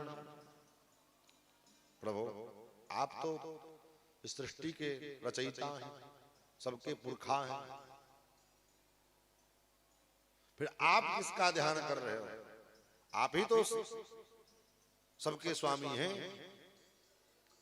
ब्रह्मा जी मुस्कुराए और ब्रह्मा जी ने कहा, नारद यही भगवान की माया है। तस्मै नमो भगवते वासुदेवाय धीमहि।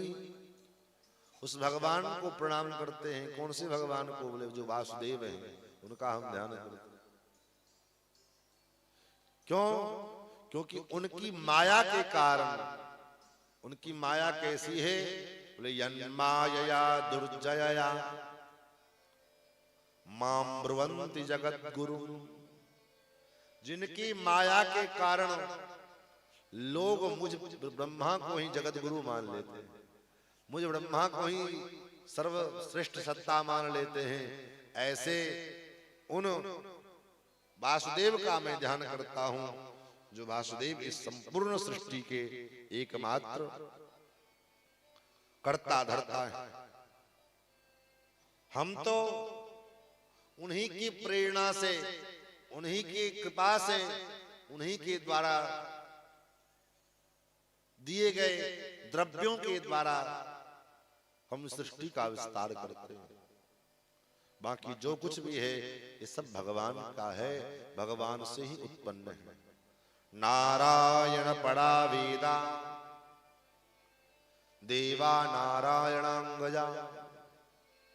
ये जितने वेद हैं, चारों वेद, ये भगवान नारायण का ही निरूपण करते हैं, भगवान नारायण का ही ध्यान करते हैं। इसलिए तो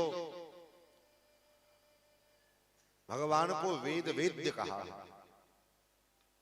भगवान कौन है? बोले वेद वेद्य है। जब वेद वेद्य भगवान मानव अवतार लेकर के मानव लीला करने के लिए इस धरती पर आते हैं, तो वेद भी भगवान का गुणानुवाद करने वाला है, तो वेद भी अवतार लेता है। वेद वेद्ये परे पुंसी जाते दशरथात्मजे। वेद वेद्य जो परम परमात्मा है, वो दशरथ के घर में राम के रूप में जब अवतार लेकर के आते हैं, तो वेद भी विचार करता है कि मैं क्या करूं, मेरा तो काम है भगवान का गुणानुवाद करना, तो वेद भी अवतार लेते हैं। बोले कहां? बोले वेद वेद्ये परे पुंस जाते दशरथात्मजे वेद प्राचेदसात् आसीत् साक्षात् रामायणात्मना। महर्षि वाल्मीकि लिखते हैं कि वेद भी जो है साक्षात रामायण के रूप में अवतरित होकर के भगवान के गुणानुवादों का गान करते हैं। तो वेद नारायण परा वेदा देवा नारायण अंगजा। जितने देवता हैं ये सब भगवान नारायण के अंग से उत्पन्न होते हैं। इसलिए नारायणोपनिषद में मंत्र आया, नारायणात् ब्रह्मा जायते नारायणात् रुद्रो जायते नारायणात् प्रजापति प्रजायते। और नारायणात् समुत्पाद्यन्ते नारायणात् प्रवर्तन्ते, और अंत में नारायणे प्रलीयन्ते, अंत में नारायण में जाकर के मिल जाते हैं। ये कौन कह रहा है? एतद् ऋग्वेद शिरोधीयते, ये ऋग्वेद का मंत्र। तो ब्रह्मा जी कहते नारद जी कि जो कुछ दिख रहा है वो सब भगवान नारायण के द्वारा किया गया है, हम तो केवल एक निमित्त मात्र हैं। और नारद जी बतलाते हैं, ब्रह्मा जी बताते हैं कि भगवान श्रीमन नारायण के नाभि कमल से एक कमल उत्पन्न होता है। भगवान की सृष्टि में सबसे पहला जो है उत्पत्ति किसकी हुई? बोले कमल की। कमल की उत्पत्ति ब्रह्मा की सृष्टि में नहीं है, कमल की उत्पत्ति ब्रह्मा ने नहीं किए, अपितु कमल के ऊपर में ब्रह्मा जी का प्रादुर्भाव हुआ। इसीलिए भगवान के जब अंग प्रत्यंग की उपमा दी जाती है तो कमल से दी जाती है।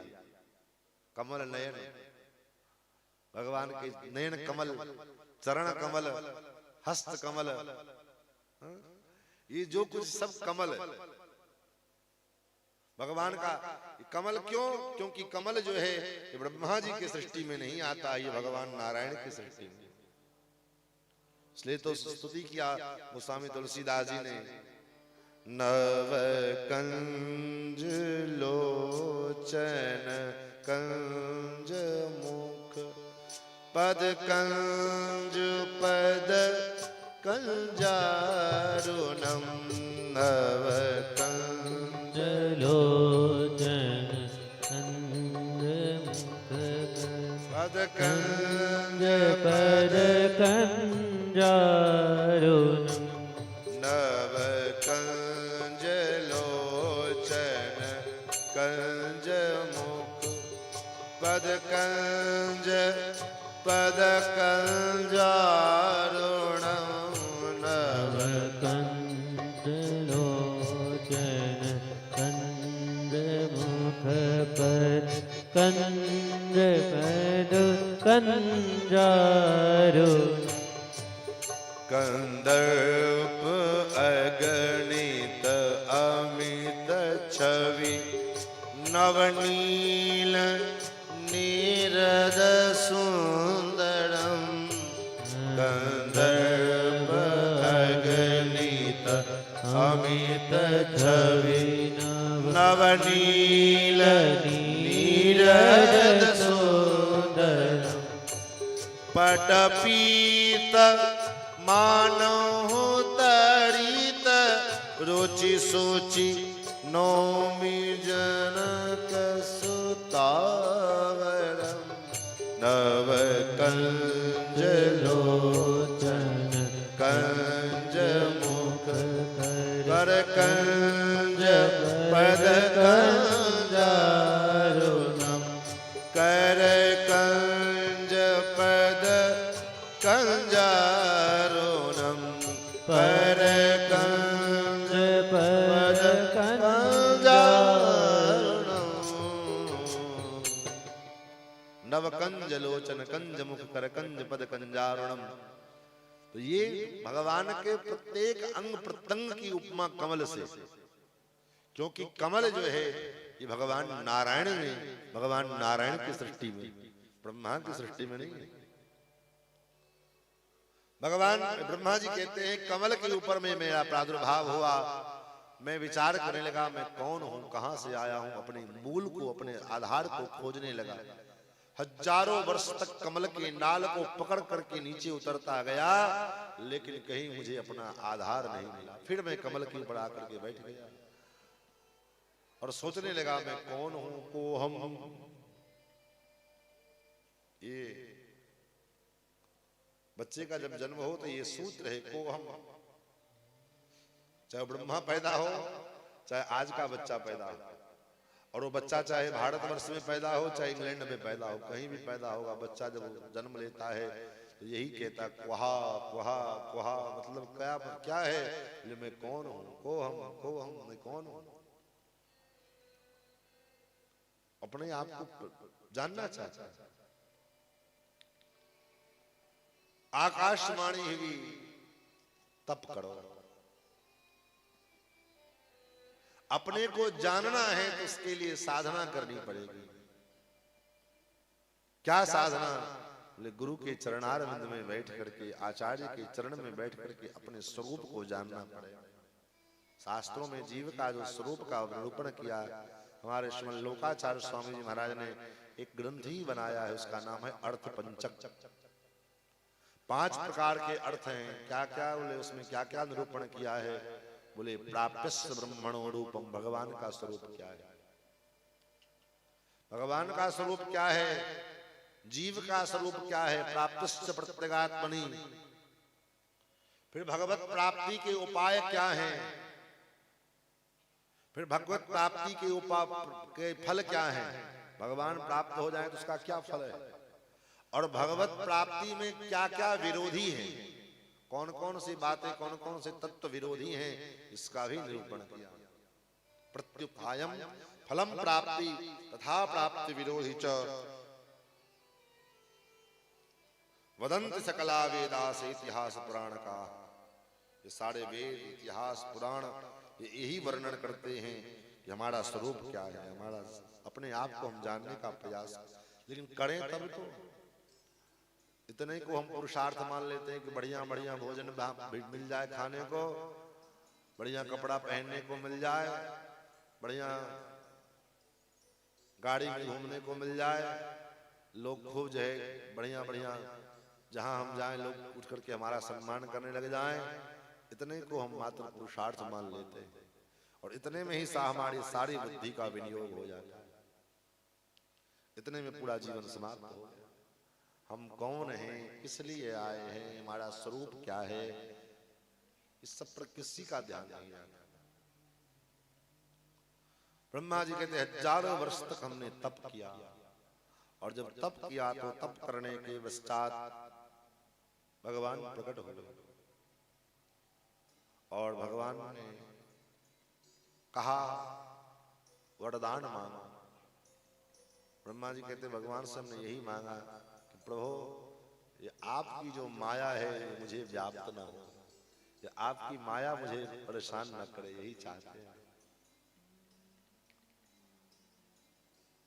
भगवान ने कहा ठीक है।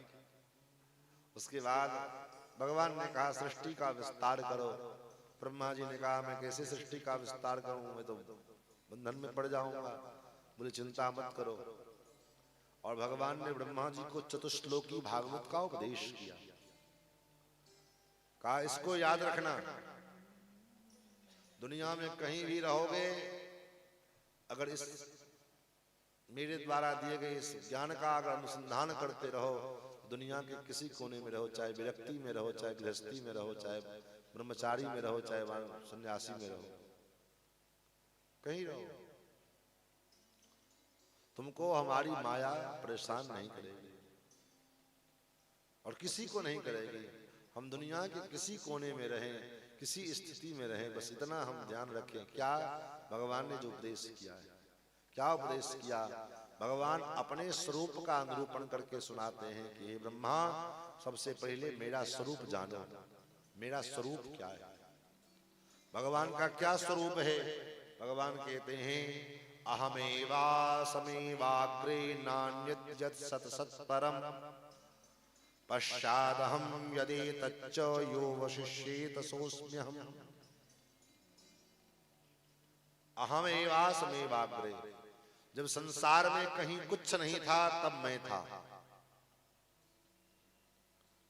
सृष्टि में कहीं कुछ भी नहीं था तब भी मैं था, और जो कुछ दिखाई पड़ रहा है ये जग प्रपंच, वो सब भी मैं ही हूं। और जब ये सृष्टि कुछ समाप्त हो जाएगी, सृष्टि प्रलय हो जाएगी, तो जो कुछ बचेगा यो वशिष्येत सोऽस्म्यहम्, जो कुछ बचेगा वो सिर्फ मैं बचूंगा। संसार में और कुछ बचता नहीं है, जो बचते हैं केवल भगवान बचते हैं और दूसरा कुछ नहीं बचता। ये तो मेरा स्वरूप है। और मेरी माया का स्वरूप क्या है, जिसके द्वारा तुम सृष्टि का विस्तार करोगे? माया का स्वरूप क्या है? तीर्थम यत् प्रतीयेत न प्रतीयेत चात्मनि, जहां कुछ नहीं है, बिल्कुल खाली है, 0/0 शून्य, लेकिन उस जगह पे कुछ दिखा देना, अनुभव करा देना। आइए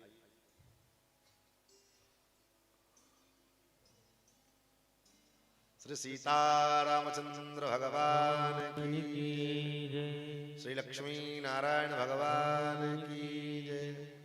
नारायण नारायण नारायण नारायण नारायण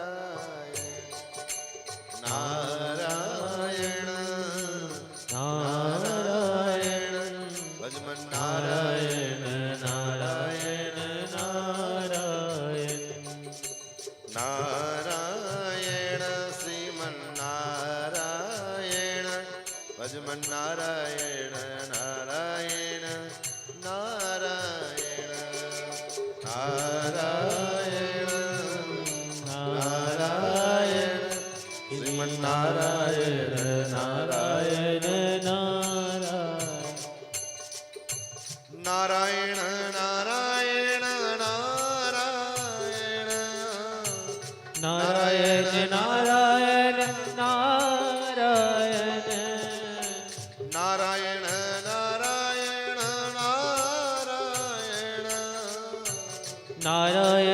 नारायण नारायण नारायण नारायण श्रीमन्नारायण नारायण नारायण नारायण नारायण श्री नारायण नारायण नारायण। श्री लक्ष्मी नारायण भगवान की, श्री लक्ष्मी वेंकटेश भगवान की जय। महाराज तो ये माया का स्वरूप वर्णन किया। ऋतीर्थम यत् प्रतीयेत नो प्रतीयेत चात्मनि, जहां कुछ नहीं है और वहां कुछ अनुभव करा देना, इसी का नाम तो माया है। माया के स्वरूप का विस्तार पूर्वक वर्णन हमारे परमाचार्य आद्य गुरु रामानुजाचार्य भगवान ने अपने शरणागति गद्य नामक ग्रंथ में किया। गद्य में भगवान का स्तवन करते हुए भगवान रामानुज स्वामी जी महाराज कहते हैं कि माया का स्वरूप क्या है। मदीयानादि कर्म प्रवाह प्रवृत्तां भगवत स्वरूप तिरोधान करीं विपरीत ज्ञान जननीं सविषयायाश्च भोग्य बुद्धेर जननीं देहेन्द्रियत्वेन भोग्यत्वेन सूक्ष्म रूपेण चावस्थितां दैवीं गुणमयीं मायां दासभूतः। ये माया का स्वरूप है। और अगर माया का स्वरूप जो है इसका अगर जो है अनुभव हो जाए तो फिर माया में आदमी काहे को पड़े। क्या स्वरूप है माया का? स्वामी जी महाराज कहते हैं मदीया नादि कर्म प्रवाह प्रवृत्ताम। जीव को, हमको, आपको जो कर्म के जो प्रवाह है, इस कर्म के प्रवाह में प्रवृत्त करती है ये माया। हम आप जो कर्म करते हैं किस कारण से करते हैं? बोले माया के कारण। सुबह सुबह उठे, नहाया धोया, कुछ नाश्ता किया, भगे अपने दफ्तर के लिए, अपने काम के लिए। ये किसके कारण? बोले माया के कारण। तो मदीया नादि कर्म प्रवाह प्रवृत्ताम, कर्म के प्रवाह में जो प्रवृत्त करने वाली है वो कौन? बोले वही भगवान की माया। मदीया नादि कर्म प्रवाह प्रवृत्ताम, ये एक काम हुआ माया का। दूसरा काम क्या है? दूसरा काम है भगवत स्वरूप तिरोधान करी। भगवान का जो स्वरूप है उस स्वरूप को ढक देती है माया। भगवान के स्वरूप को हम जान ही नहीं पाते।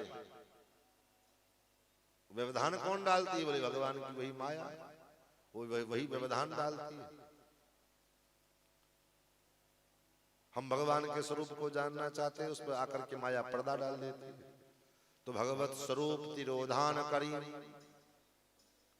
दूसरा काम हो गया। तीसरा काम क्या है? बोले विपरीत ज्ञान जननी। विपरीत ज्ञान की जननी है। विपरीत ज्ञान क्या है?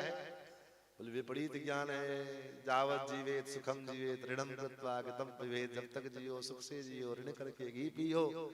ये उटपटांग काम जो हम अपने जीवन में करते हैं किसके कारण करते हैं? बोले यही माया के कारण। तर्क करेंगे, अरे कीर्तन भजन से क्या होगा, शरणागति से क्या होगा, ये तो महात्माओं का धंधा है, अपना धंधा चला रहे हैं, इससे तुम्हारा क्या हो जाएगा, अपना काम धंधा करो, इससे तुम्हारा जीवन यापन चलेगा। ये विचार कहां से आता है? कौन देता है ये विचार? किसके द्वारा प्रवृत्त होकर के विचार मन में आते हैं? बोले यही माया का काम है। तो विपरीत ज्ञान जननी स्विषयायाश्च भोग्य बुद्धेर जननी। अपने शरीर में भोग्य बुद्धि को जो है पैदा करना। अरे एकादशी करने से क्या होगा, ये व्रत करने से क्या, अरे खाओ पियो ऐश मौज करो, मनुष्य शरीर मिला है खूब शौक से खाओ पियो, पशु शरीर में जो है थोड़ी ऐश मौज करने को मिलेगा। ये भोग्य बुद्धि जननी, संसारिक विषय वासनाओं के भोग के प्रति जो आसक्ति है, इस आसक्ति को कौन जन्म देती है? बोले यही माया। अच्छा, ये माया रहती कहां पर में है? इसका कोई घर होगा ना? हाँ, कहां? बोले हमारे अंदर रहती है। कहां? बोले हमारी इंद्रियों में। देहेन्द्रियत्वेन, किस रूप में रहती है माया, आइडेंटिफाई कर लो आप, परिचय जान लो। माया कहाँ रहती है? बोले हमारे अंदर, हमारे इंद्रियों में रहती है। किस रूप में रहती है? देहेंद्रियत्तीन भोग्यत्तीन, भोग रूप में। संसारिक विषय वासनाओं के भोग की जो लालसा है, इच्छा है, यही माया का कारण है, यही माया का स्वरूप है। भोग्यत्वेन किस प्रकार निवास करती है? बोले सूक्ष्म रूपेण, अत्यंत सूक्ष्म रूप से निवास करती है। हम आप उसको बड़े बड़े दूरबीन लगा करके भी नहीं, माया को कोई दूरबीन लगा करके आप देख नहीं सकते। सूक्ष्म रूपेण चावस्थिताम दैवीम, ये देवी जो है कैसी है? बोले गुणमयी, गुणमयी है। तो इस माया से हम कैसे बचें? दैवीम गुणमयी मायाम दासभूतः, इस माया के हम लोग दास बन गए हैं। इस माया के दासत्व से हमको कैसे निवृत्ति मिलेगी? माया के दासत्व से हमको कैसे छुटकारा मिलेगा? और इस माया के दासत्व से हमको छुटकारा तब मिलेगा जब हम भगवान के हो जाएंगे। इसलिए शरणागतोस्मि, ये प्रभु हम आपके शरणागत हैं, आपकी शरणागति करते हैं। शरणागतोस्मि तवास्मि दासः, मैं आपका दास हूं, ये माया का दास मैं नहीं हूं।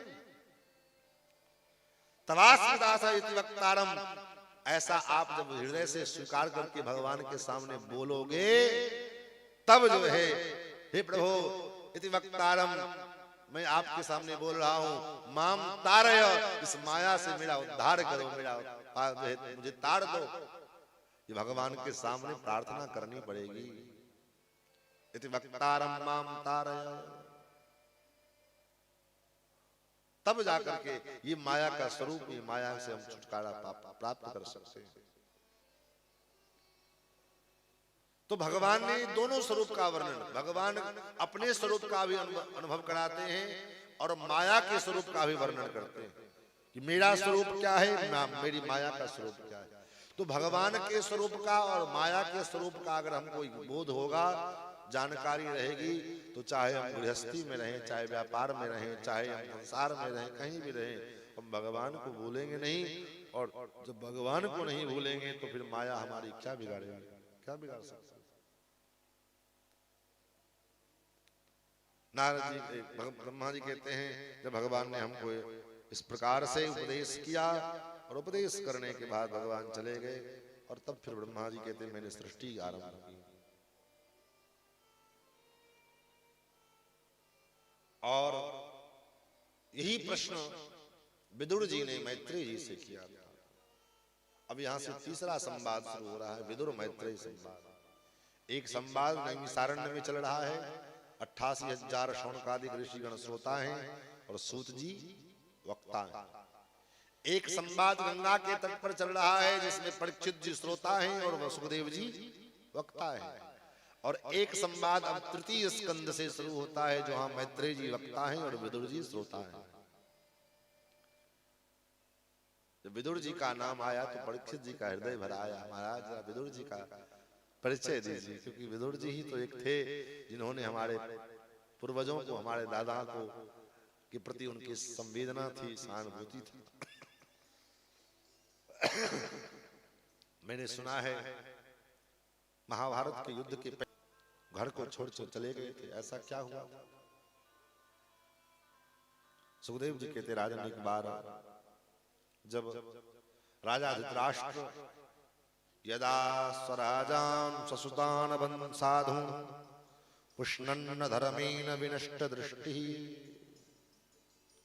जब धृतराष्ट्र की दृष्टि विनष्ट हो गई ना, उसके आंख अंधे हो गए।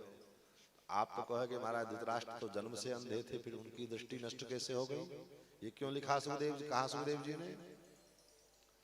बोले एक तो आंख जो चर्म चक्षु जो होता है वो अंधा, तो उस अंधे से वो उतना अंधा नहीं कहलाएगा।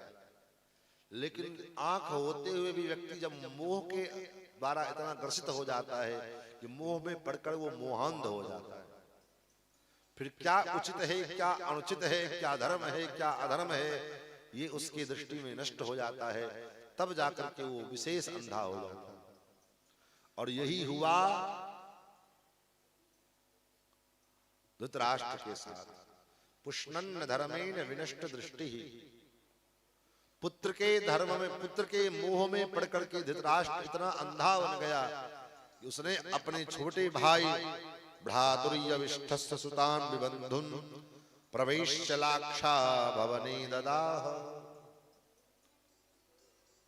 पुत्र के मोह में इतना मोहांत हो गया कि उचित अनुचित का विचार किए बिना अपने अनुज पुत्रों को मारने के लिए लाक्षा गृह में भेज दिया और वहां भगवान की कृपा से वो लोग बच गए। फिर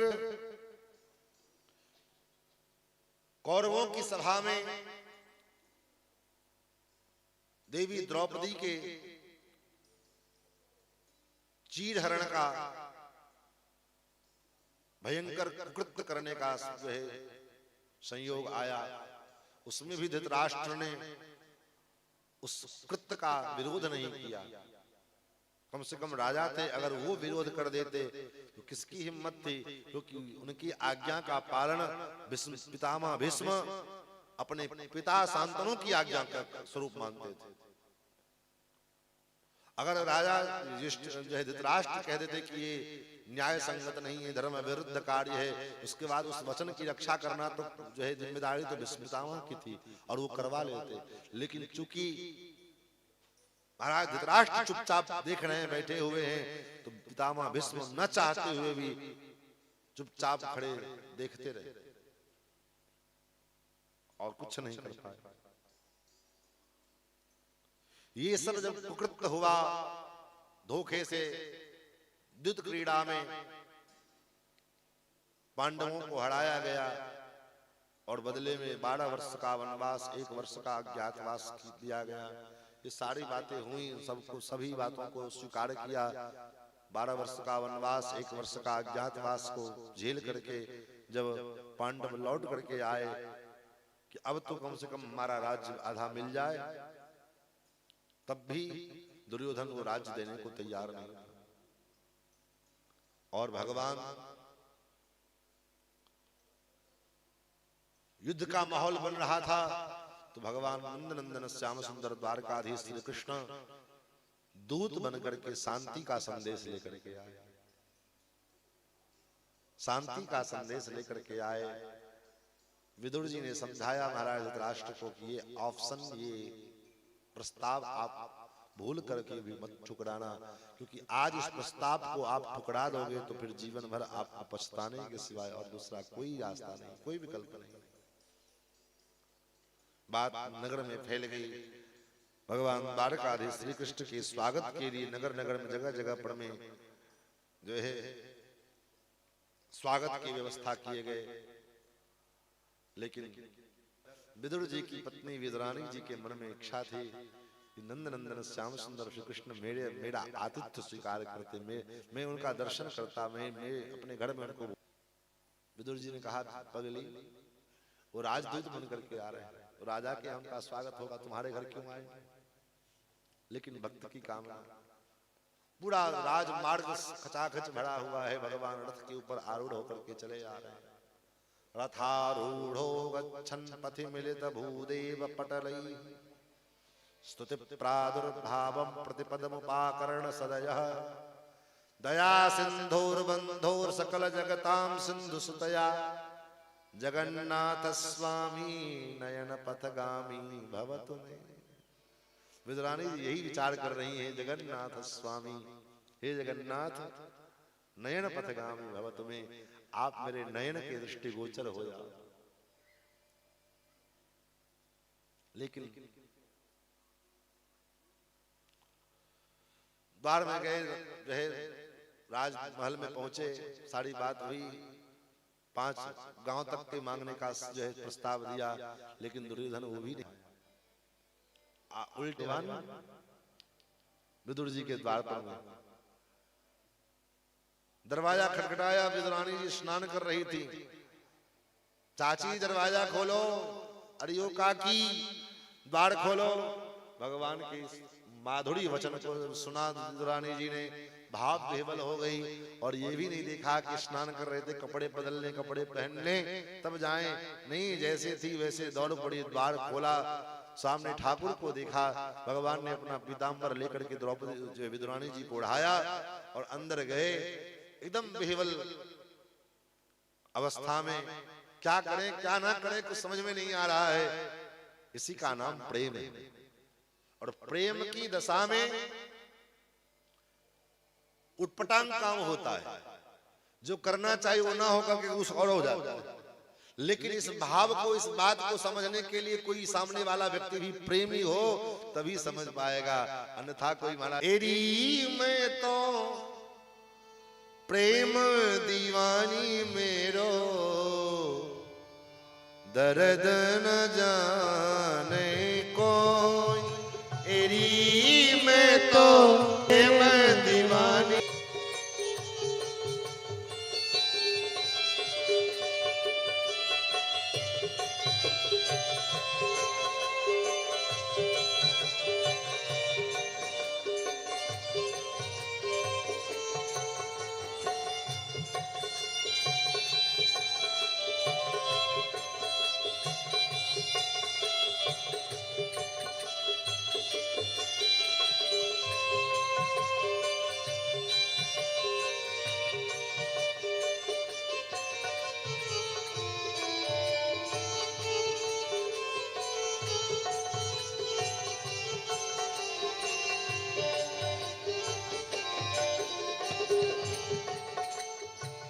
ना मैं जानू आरती बंदन, ना मैं जानू आरती बंदन, ना पूजा कीरी,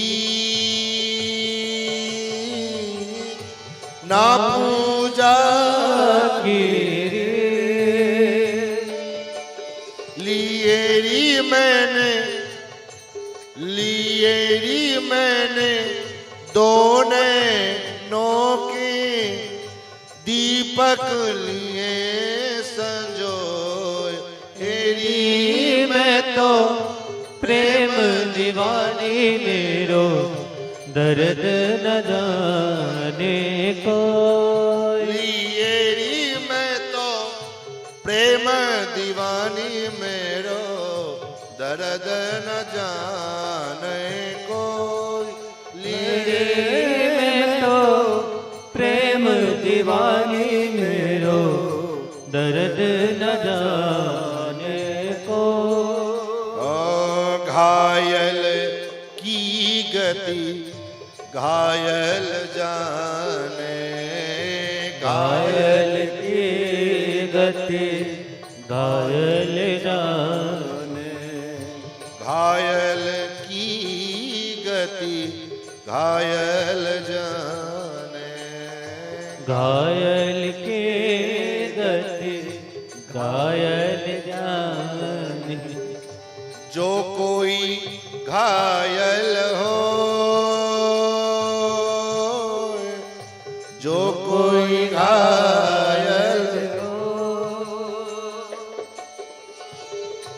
जौहर की गति जौहरी जाने, जौहर की गति जौहर जाने, जौहर की गति जौहरी जाने, जौहर की गति जौहर जाने। जो कोई जौहरी होय, लिएरी मैंने, लिएरी मैंने दोने नौके दीपक लिए संजोय, लिएरी मैंने प्रेम दीवानी मेरो दर्द न जाने को। लिएरी मैं प्रेम दीवानी मेरो दर्द न जाने को। मीरा जी कहती है दर्द क्या होता है वो तो मुझसे पूछो। दर्द की मारी बन बन भटकूं दर्द के मारे बन बन भटको दर्द की मारी बन बन भटको दर्द के मारे बन बन भटको वैद्य मिला नहीं कोई वैद्य मिला नहीं को ये प्रेम का जो दर्द है श्याम सुंदर श्री कृष्ण के प्रेम का जो रोग है ये रोग एक बार जिसको जीवन में लग जाए उसका जो दर्द है इस दर्द का कोई उपचार नहीं है न कोई वैद्य मिलता है न कुछ उपचार मिलता है दूर रहकर भी न जाने क्या क्या बातें होती है हृदय के तार से जब उस हृदय का तार मिलता है दर्द की मारी बन बन डोल लो दर्द के मारे बन बन डोलो वैद्य मिला नहीं कोई वैद्य मिला नहीं को मीरा की प्रभु पीर मिटे जद मीरा की प्रभु दीन मिटे जब मीरा की प्रभु पीर मिटे जब मीरा के तब दीन मिटे जब वैद्य सवरिया हो लिएरी मैंने दो नैनों के दीपक लिए संजोए लिएरी मैंने दो नैनों के दीपक लिए सजो हेरी मैं तो प्रेम दीवानी मेरो दर्द न जाने कोई हेरी मैं तो प्रेम दीवानी मेरो दर्द न जाने कोई हेरी मैं तो प्रेम दीवानी मेरो दर्द न जाने दर्द न जाने दर्द न जाने को ये जो दर्द है ये तो वही जानता है जिसे एक बार जीवन में प्रभु का प्यार मिलता है उसे बस आंसुओं के हार का उपहार मिलता है भला किसको दिखाएं दर्द की बढ़ती हुई मंजिल न कोई वैद्य मिलता है न कुछ उपचार मिलता है दूर रहकर भी न जाने क्या क्या बातें होती है हृदय के तार से जब उस हृदय का तार मिलता है महाराज ये बात प्रेमी की भाषा तो प्रेमी ही समझे भगवान और प्रेम की भाषा तो रंगीलो ही जाने प्रीत की रीत रंगीलो ही जाने प्रीत की रीत संसार वाले क्या जानेंगे संसार वाले प्रेम की भाषा नहीं जानते संसार वाले तो व्यवहार की भाषा जानते हैं ये कहने के लिए बात अलग है कि महाराज प्रेम की भाषा सब जानते हैं नहीं जान सकते कभी ट्राई करके देख ले आप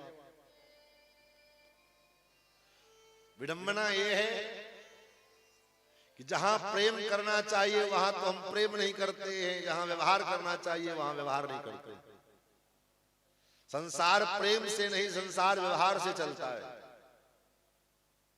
और भगवान के पास व्यवहार नहीं भगवान के पास प्रेम चलता है राम ही केवल प्रेम पियारा भगवान प्रेम को केवल जानते हैं व्यवहार नहीं जानते संसार व्यवहार से चलता है आपके प्रेम से नहीं चलेगा और ना अगर विश्वास होए तो प्रत्यक्षम किम प्रमाणम ट्राई करने में क्या जाता है करके देख लो अभी अगर भोजन बना करके आए तब तो अच्छी बात है ना बना के आए तो आज भोजन मत बनाना जब भोजन करने के लिए पतिदेव पहुंचे तो कहना, अरे आपको तो हम बहुत प्यार करते हैं, आपको तो हम बहुत दिल से प्रेम करते, बहुत मानते हैं। समझदार होंगे बेचारे तो थोड़ा देर के लिए बर्दाश्त कर लेंगे, कोई बात नहीं, रात भर की बात है, सवेरे देखा जाएगा। और सवेरा हुआ, जब भोजन का टाइम हुआ, दोपहर 10 बजे 11 बजे भोजन करने का समय हुआ, भोजन करने के लिए नहा धो करके बैठ करके भोजन करने के लिए बैठे, फिर मुस्कुराते हुए झटकते मटकते झटकते पहुंच जाओ, अरे आपको तो मैं तहे दिल से प्यार करता हूं। जैसे तैसे 2 सांझ किसी प्रकार कट जाए, तीसरा सांझ अगर शाम के टाइम फिर भोजन न मिले तो फिर क्या पता हो क्या होने वाला है, तो आप ही जानते। खैर है, खैरियत है। क्यों? क्योंकि ये वेदांत का सिद्धांत है। वेद भगवान कहते हैं, नावा अरे पत्युः कामाय पति प्रियो भवति। वो पति प्रिय है इसलिए नहीं कि वो पति है, तब नावा अरे पत्युः कामाय पति प्रियो भवति, तब आत्मनस्तु कामाय पति प्रियो भवति। क्योंकि उस पति के साथ हमारा आत्म सुख जुड़ा हुआ है, हमारा अपना सुख जुड़ा हुआ है। जिस दिन उस पति से सुख दूर हो जाए, फिर तुम्हारा सतबरहना लेकर के दौड़ने भाग जाएगा। काम के न काज के, दुश्मन अनाज के। बताओ, छोड़ने में देर लगेगा? क्योंकि उस पति के साथ हमारा सुख जुड़ा हुआ है, उससे हमको जो इच्छाएं होती है वो हमारी मनोकामना पूरी होती है। और यही फार्मूला पत्नी पर भी लागू होता है। पति को पत्नी प्रिय है इसलिए नहीं कि वो पत्नी है। अगर पत्नी टाइम से भोजन ना दे, टाइम से कपड़ा धुल के ना दे, टाइम से जो है झाड़ू पोछा बर्तन ना करे, बच्चों को तैयार ना करे, बच्चों का पालन पोषण ना करे, तो दूसरे दिन डाइवोर्स की नौबत आ जाएगी। छोड़ो ऐसे पत्नी, दूसरा पत्नी लेकर के यार। और ये फार्मूला दुनिया के सारे रिश्ते नाते पर में लागू हो जाते हैं। इसलिए संसार प्रेम से नहीं, संसार व्यवहार से चलता है। और भगवान बोले, भगवान प्रेम से चलते हैं। एक सांझ अगर भगवान के भोग लगाने के लिए कुछ घर में नहीं भी है, तो प्रेम से भगवान के ठाकुर के सामने बैठ करके मन से भगवान को भोग लगा दो, भगवान आपके भोग को स्वीकार कर लेंगे। पूजा में अगरबत्ती नहीं भी है तो मन से धूप दिखा दो, भगवान आपके धूप को स्वीकार कर लिए। आरती के लिए कपूर नहीं है, फूलबत्ती नहीं है, तो मन से भगवान कल्पना करके भगवान की आरती कर लो, भगवान उसके स्वीकार कर लेंगे। पूजा के लिए जल नहीं है, गंगा जल नहीं है, कोई बात नहीं है, टोटी के जल से भी भगवान राजी हो जाएंगे। लेकिन प्रेम होना चाहिए। पत्रम पुष्पम फलम तोयम यो में भक्त्या प्रयच्छति। भगवान कहते यो में भक्त्या प्रयच्छति। आप कुछ भी दो भगवान को प्रेम से दो। अब बहुत बेशकीमती सामान है और प्रेम नहीं है तो आपके सामान का कोई मूल्य नहीं रहा।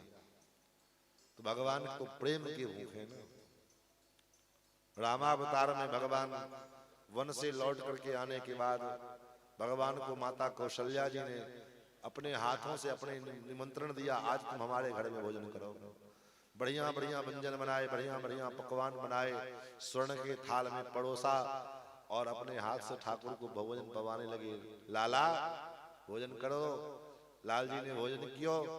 लाल जी भोजन करने के बाद मैया पूछती हैं, लाला प्रसाद कैसा लगा, भोजन कैसा लगा? भगवान कहते, मैया भोजन तो बड़ा सुंदर था, लेकिन बोले लेकिन क्या? बोले जो स्वाद सबरी के बेड़ का था वो स्वाद नहीं। गुरु माता अरुंधति ने निमंत्रण दिया, राम जी वहां चारों भैया गए भोजन करने के लिए।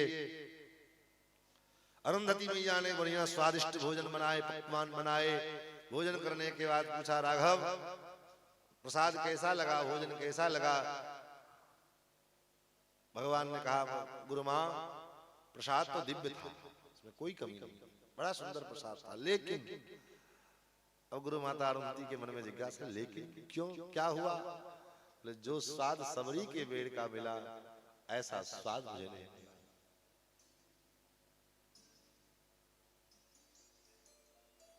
ससुराल से निमंत्रण आया, मिथिला से माता सुनैना ने भगवान को निमंत्रण भेजा। राम जी पधारे, बढ़िया छप्पन भोग 3600 व्यंजन बनाए, साली सरहज सब सखियां जानकी जी के चारों तरफ घेर करके गान करते हुए हास परिहास करते हुए भोजन कराया। भोजन करने के बाद माता सुनैना जी ने पूछा, पाहुन भोजन कैसा लगा, प्रसाद कैसा बना?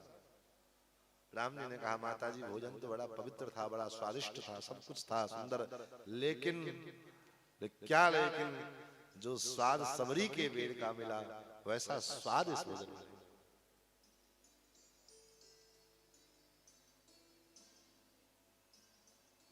स्वगृह सदगुरु सदन सासुरे, भई जहां जहां पहुन आई। अपने घर में, गुरुदेव के घर में, सासुर में सर्वत्र पहुनाई भगवान की हुई, लेकिन सबरी के बेड़ का जो स्वाद, उस स्वाद को भगवान भूल नहीं पाए। क्यों? क्योंकि जानत रीत प्रीत रघुराई। प्रीत की रीत क्या है भगवान से अच्छा और कोई नहीं जानता है। दुर्योधन के मेवा त्यागे, सागर विदुर घर पावा, कीर्तन कर।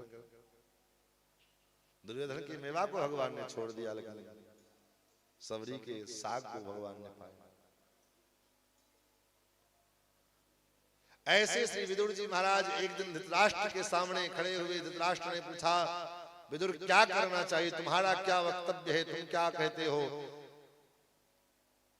तो विदुर जी ने कहा, हे राजन, ये आपका जो पुत्र दुर्योधन है, ये आपका पुत्र नहीं है, आपके कुल का नाश करने वाला है। अगर जल्दी इस दुर्योधन रूपी रोग को आपने दूर नहीं किया तो वो दिन दूर नहीं कि आपका कुरुवंश नष्ट हो जाएगा और आप देखते रहोगे। आपको रोने के सिवाय, पछताने के अलावा और दूसरा कोई विकल्प नहीं मिलेगा। ये बात जो समझा रहे थे विदुर जी, क्योंकि एकमात्र विदुर जी ही ऐसे थे जो सभा में कि यथार्थ राजा के मुख पर में यथार्थ बात बोलने वाले। इसलिए विदुर नीति, आज भी विदुर की नीति जो है बड़ा महत्व रखती है। ये बात दुर्योधन को पता लगी कि जो विदुर जी हमारे पिताजी को हमारे खिलाफ भड़का रहे हैं। पहुंच गए, सूत पुत्र दासी पुत्र मेरी रोटी खाता है, मेरे जो है नमक खा करके और मेरे खिलाफ पिताजी को भड़काता है, निकल जाओ मेरे दरबार से। दूसरा कोई होता तो महाराज आक्रोश में चला जाता, लेकिन विदुर जी मुस्कुराए और विदुर जी मुस्कुराते हुए कहते, दुर्योधन ये तुम नहीं कह रहे हो, ये बात तुम नहीं कह रहे हो, अपितु तुम्हारे अंदर बैठ करके हमारा ठाकुर मुझसे कह रहा है, हे विदुर जी आप जल्दी से जल्दी इस कौरव पक्ष का त्याग कर दीजिए, क्योंकि जब तक आप रहेंगे तब तक इन कौरवों का मैं कुछ नहीं कर पाऊंगा। क्यों? क्योंकि राम भगवान का स्वभाव है प्रणत कुटुंब पाल रघुराई। परिवार में अगर कोई एक भक्त है तो उस एक भक्त के नाते पूरे परिवार की रक्षा भगवान करते हैं। और जब विदुर जी चले तो विदुर जी जब चलने लगे तो ये सुखदेव जी के ये नहीं कहते कि विदुर जी जा रहे हैं। विदुर जी जब चले तो सुखदेव जी ने ये नहीं कहा कि विदुर जी जा रहे हैं। तब स निर्गतः कौरव पुण्य लब्धा, हे राजन विदुर जी के रूप में कौरवों का पुण्य जा रहा है, क्योंकि धर्म दोनों पक्ष में था, कौरव पक्ष में भी और पांडव पक्ष में भी। पांडव पक्ष में स्वयं धर्मराज युधिष्ठिर है और धर्म के ही धर्मराज के ही अंश श्री विदुर जी महाराज, वो कौरव पक्ष में थे। लेकिन विडंबना ये थी कि पांडवों ने कभी धर्मराज का तिरस्कार नहीं किया, कभी धर्म का जो है पल्लू नहीं छोड़ा। युधिष्ठिर जी कह दें कि आग में कूद जाना है तो कूद जाना है, चारों भाई फिर उसमें पीछे नहीं हटते। लेकिन कौरव पक्ष में जो विदुर जी कहें ठीक उसका उल्टा शकुनी समझावे और दुर्योधन करे।